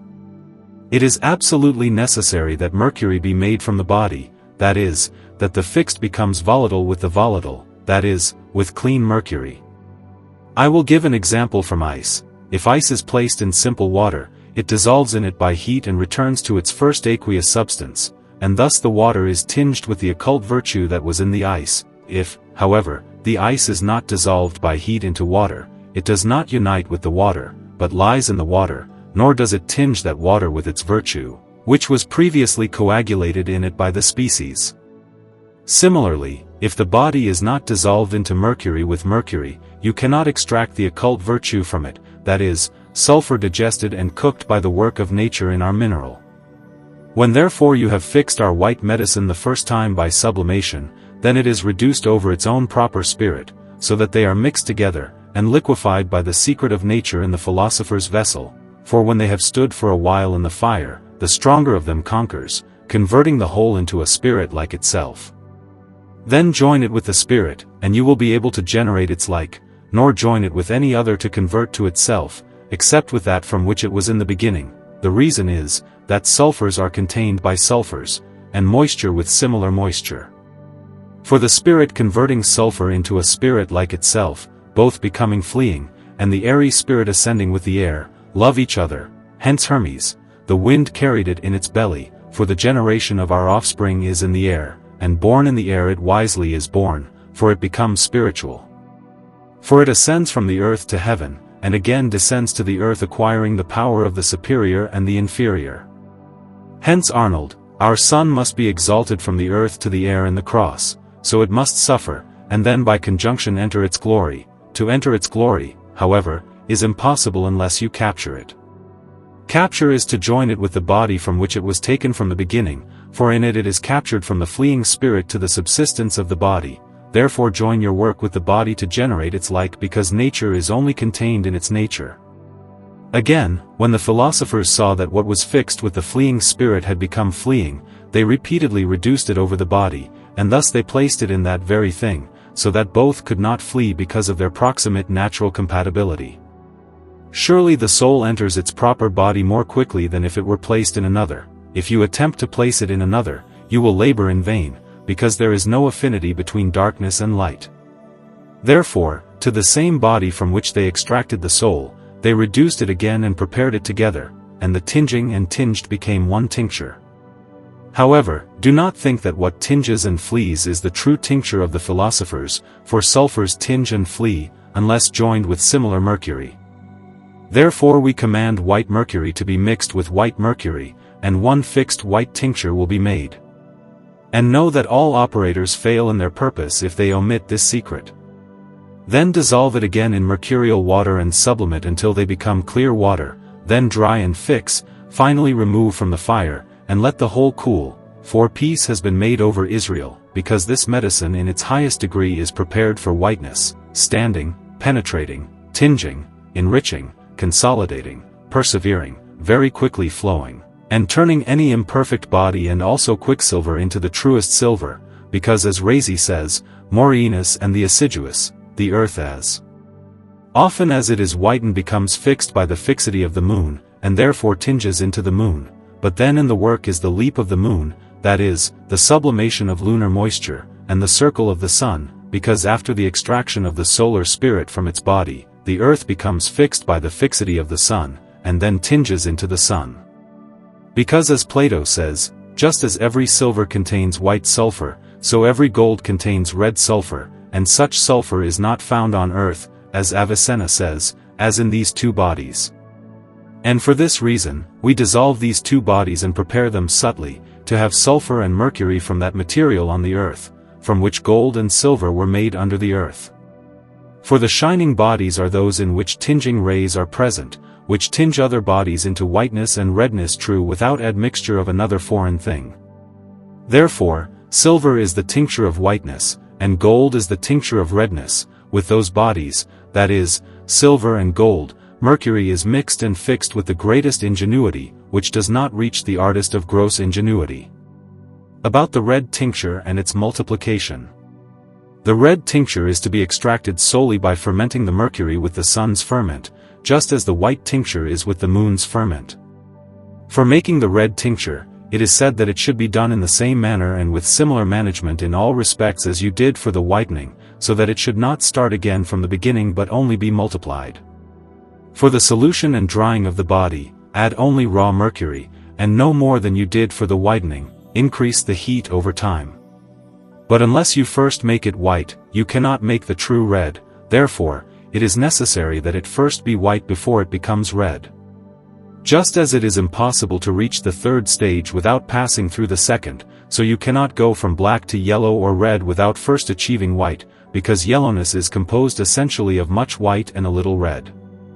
Therefore, whiten the black and redden the white, and you will have the mastery. Hence, it should be diligently noted that if pure and clean quicksilver is coagulated by the power of non-burning white sulfur, it will be the best thing that alchemists can receive to make their gold from it. Thus, it is concluded that without non-burning white sulfur, the philosopher's gold cannot be made.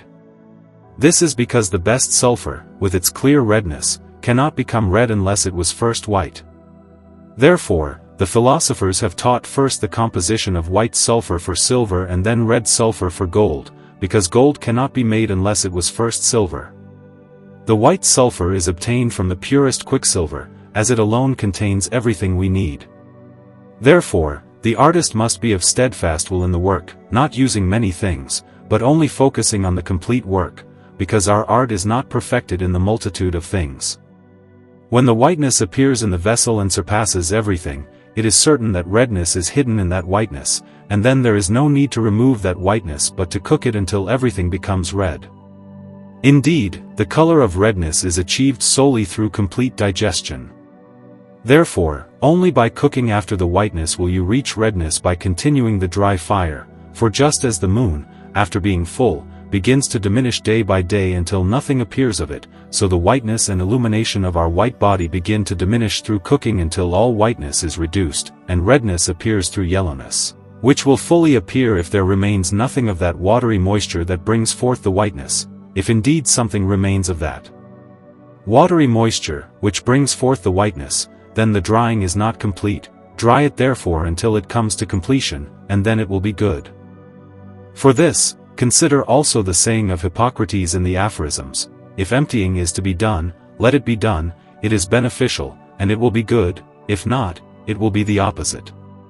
The gloss emptying means drying, hence Hermes says, put the moisture of the fire itself, and make the fire dwell in the moisture, which by its heat increases the heat of this manifest moisture, and the combustion of hidden dryness, until it is brought to completion, that is, it becomes red. Also in the Flowers of the Wise it is said, in the end, the king will come forth to you crowned with his red diadem, shining like the sun, clear like a carbuncle, flowing out like a wild beast, enduring in the fire and penetrating.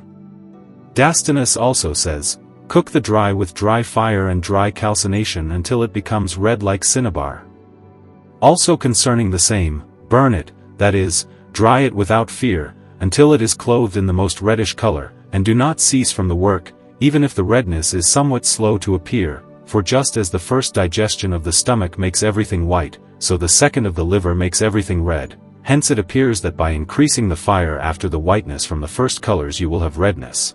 Although in the meantime between these colors yellowness will appear, but its color is not stable, because after it the red immediately arises, and when it comes, know that your work is complete, for then you will have the woman turned into a man, and all that was incomplete into true perfection, and then our Theriaca is called perfect, the round stone, the golden tree, the golden fleece, the golden litharge, that is, the blessed philosopher's stone, the medicine, the red rose, the red elixir or unfailing red tincture.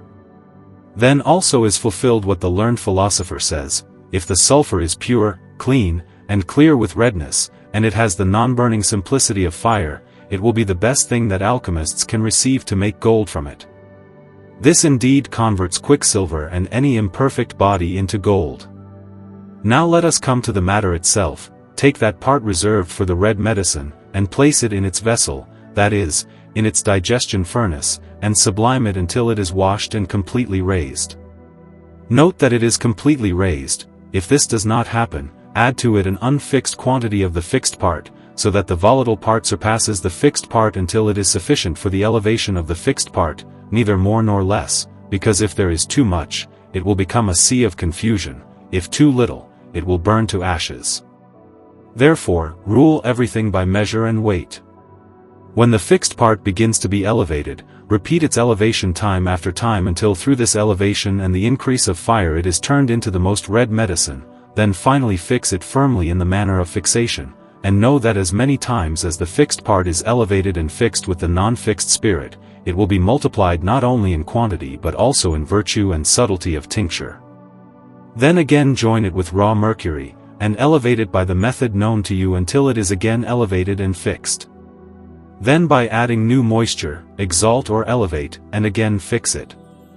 It will then provide easy fusion like wax, for it will liquefy very quickly in the fire and solidify in the air, for the smoke, when it senses the fire, will penetrate the body and the spirit will be bound in the dry, and it will be one clear and red body. And know that the more you exalt or elevate your work, the more it will be worth, and the more weights it will convert.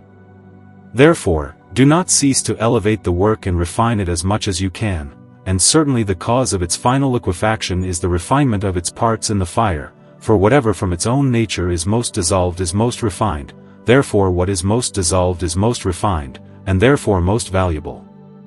And after the medicine has been dissolved and refined, remove it from the fire to cool, fix, and solidify or dry it, and thus through these modes of solution, refinement, elevation, repetition, and fixation, you have our most excellent red stone fixed, standing, swiftly flowing like water through the bodies, fixed over the battle of fire, dying mercury, and all bodies diminished from perfection into true gold. For the more the medicine is dissolved, and solidified, the more perfect it will be. And such dissolution is the refinement of the medicine, and its virtual multiplication, which the more it is repeated, the more abundantly and more parts it will die. The medicine is fully multiplied if it is fixed through sublimation to the fourth complete revolution, for then through the composition of the four elements, the triple regimen, the aspects of the 7 planets, the forms and bodies, through the mutation of the 12 signs, and through a certain singular and ultimate union, you will glorify in the Trinity and unity of God the Son, that is, the light of the world, who through the binary perfected this our inferior astronomy, and adorned the sphere through the 4 mutations of the year, and after 4 monarchies will introduce those who are called and chosen into eternal rest, praising the unique and unfailing light, in one sole Trinity. The excellence of our multiplication depends on the repetition of solution, sublimation, and perfect fixation of the medicine. For as many times as you dissolve and sublimate the perfect medicine, so many times its power will be tenfold in projection, because in every solution and fixation, it acquires tenfold multiplication. If it first falls on 1,000, the second will fall on 10,000, the third on 100,000, the fourth on 1,000,000, and so on to infinity, because the moisture of the perfect medicine is not terminable. The cause of all these things is threefold: goodness, necessity, and perfection. Goodness, so that it dies more abundantly, perfects better, and converts more. Necessity, so that it colors better, fixes better, and generates like itself. Perfection, because the perfect medicine must convert mercury into the most perfect gold and silver, according to the quality of the medicine. The perfect number is tenfold, 100-fold, and 1,000-fold, therefore, from the beginning to the end you will make the projection.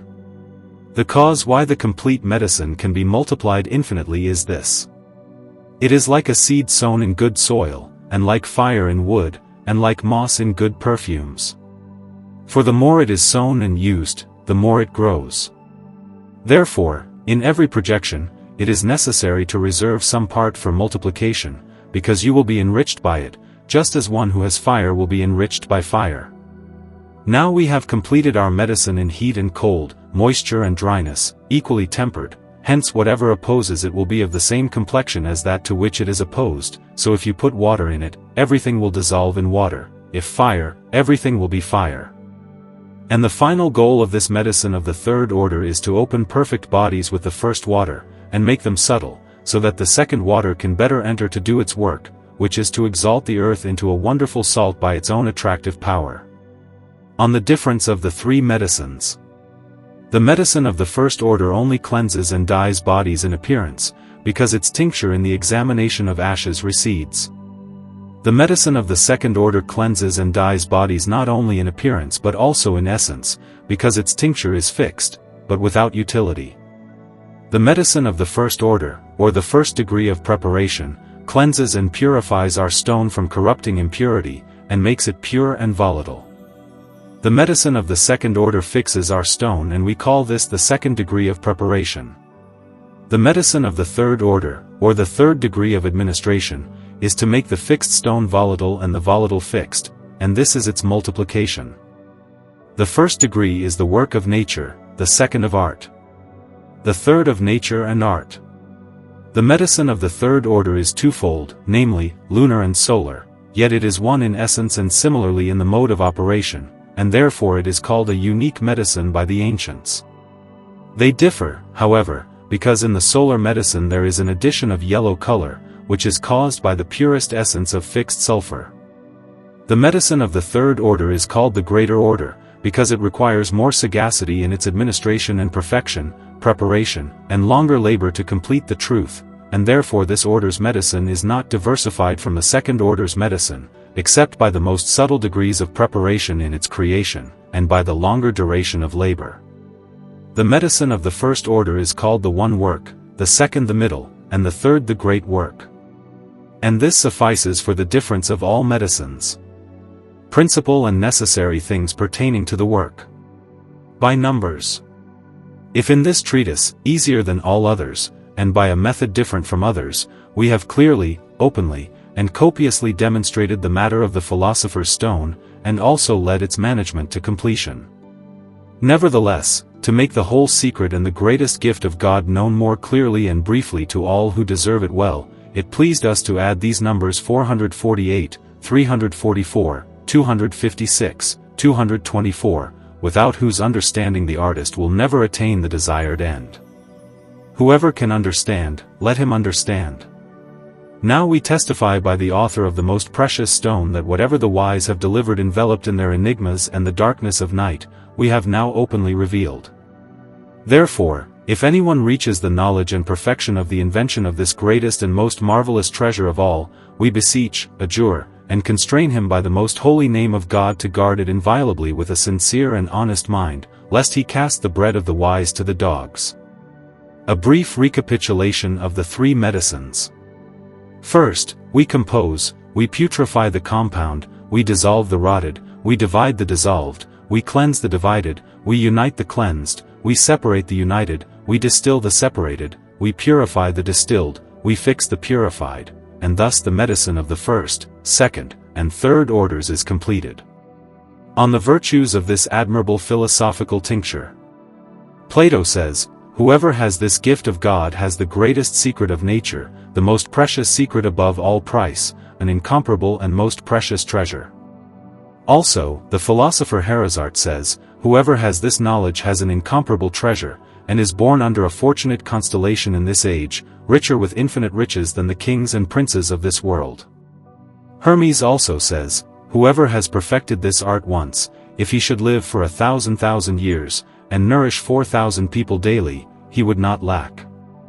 This is confirmed by Senior saying, "He who has this knowledge, from which the elixir is made, is as rich as one who has fire, can give fire to whom he wishes, and as much as he wishes without his own loss and danger, because he has reached the end of riches, and has broken the bond of nature, not only because he has the power to convert all imperfect metals into the purest gold and silver, but more because he preserves man and every animal in the preservation of health. The crystalline plate, which is the white elixir, if given as much as a mustard seed to one suffering from fever, cures him. Even if a leper is purified with the same plate for 4 seasons, he is cured." And about the red powder the philosopher Rhasis says, "If given in warm drink to the paralyzed, the frenzied, the dropsical, the gouty, the lepers, they will all be healed after they have sweated." And both the white and red powders heal sciatica in mortal danger, they also heal paralysis. Likewise, if either powder is held to the nose during childbirth, it relieves, and it also extracts a dead fetus by applying a plaster, says Hermes. It also erases wrinkles on the face and all blemishes on the face by anointing, and makes the face youthful. Geber also says, "The red elixir cures all chronic diseases, which doctors have despaired of. And it makes a man rejuvenate like an eagle, and live for 500 years and more, as some philosophers have done, who have used it 3 times a week as much as a mustard seed." There is a herb called Saturn from the canals, Cannabis, from which such medicine is made. Some philosophers say that this medicine cures all internal ailments by taking it, and heals externally by anointing, hence, the cardiac passion, chest ailments, colic, jaundice, and St. Giles's disease with epilepsy, and all kinds of fevers are cured by this medicine. Arthritis also is cured by anointing with it. It dissolves the stone when drunk, and expels any poison when taken. Even arthritis is cured by anointing with it. It frequently alleviates rose gout by anointing, and whatever is in the sick stomach, it removes. It constrains and consumes every harmful flow of humors by drinking or anointing, and dispels all melancholy or mental sadness when taken on an empty stomach. It also dries up all rheumatic flows. It sharpens vision and all senses, and enhances intellect in a miraculous way beyond all other medicines of doctors. Other wise men say that this medicine restores hearing to the deaf and relieves all pain from ear inflammations. It rectifies stiff nerves by anointing, restores decayed teeth by washing, sweetens foul breath, and restores lost smell. It strengthens the heart and spirits by drinking, alleviates headaches by applying it to the temples, and cures granulation, webs, white spots, and mist in the eyes, as well as cataracts, eyelid conditions, heat, and darkness. All these are easily cured by this medicine. It is also an excellent healer for weak eyes, as it constricts the flow of tears, reduces swelling, alleviates redness, softens the skin or membrane by wiping, and heals eye inflammations. It also cures all types of abscesses by anointing or plastering, ulcers, wounds, cancer, fistula, touch-me-not, ulcers, anthrax, creeping sores, impetigo, tumors, scabies, itching, and ringworm. Scars are smoothed out so that new flesh regenerates. Corrupted and sour wine, if mixed with it, is repaired. Stones are also dissolved if it is drunk, and it expels all poison by inhaling. Moreover, it demonstrates and administers many other benefits to the human body because this medicine surpasses all other medicines of Hippocrates, Galen, Alexander, Constantine, Avicenna, and all other doctors of the medical art in smell, taste, virtue, and effect. And it should be noted that this medicine is always to be mixed with apothecary medicines to drive away disease. And it demonstrates and administers many other benefits to the human body because this medicine surpasses all medicines of Hippocrates, Galen, Alexander, Constantine, Avicenna, and all other doctors of the art of medicine in odor, taste, virtue, and effect. And it should be noted that this medicine is always to be mixed with the medicine of the apothecary to drive away disease. Lullius also says that all infirmities generated from the top of the head to the sole of the foot, if they are of 1 month duration, will be cured in a day, if of 1 year duration, in 12 days, if from a long time in a month, because just as it cures all metals infected with all infirmities so it also cures human bodies. Therefore, our blessed stone is not unjustly called the greater Tyrian by the philosophers, both for human bodies and metals. Of which Hermes, the father of philosophers, says, "If you take our elixir every day for up to 7 days, the hairs on your head will fall off and grow back black. And thus from an old man, you will become young and strong." Arnold also says that our stone has an effective virtue, healing all infirmities over all other medicines of doctors, for it gladdens the soul, strengthens virtue, expels all bodily illness, preserves youth, and makes the old man rejuvenate. It does not allow the blood to putrefy, nor phlegm to dominate, nor choler to burn, nor melancholy to rise. Indeed, it purifies the blood beyond measure, purges the rheumatic head from the flux, induces memory, prevents drunkenness, comforts the stomach in its natural heat, diverts poison from the heart, moistens the arteries, dissolves what is in the lungs, and heals ulcers, increases radical moisture, provokes urine, breaks the stone, excites and increases coitus, purges and keeps clean the contents and the spirituals, and restores all bodily members effectively and guards them from harm, and generally heals all both hot and cold, both dry and moist infirmities most tightly over all other medicines of doctors, because it is of an occult and subtle nature. And if the illness is of 1 month, it heals in 1 day, if of 1 year, in 12 days, if ancient from a long time, it will heal in 1 month. And briefly, it expels all bad humors and induces good ones, it confers love and honor to those who bear it, security and boldness, and in battle, victory. And this is the proven medicine of the philosophers, which may our Lord Jesus Christ deign to bestow on every faithful and pious seeker, who lives and reigns with the Father and the Holy Spirit as God for infinite ages of ages. And thus let the explanation of the 3 medicines of Geber be concluded, which has never before been so clearly handed down. The end.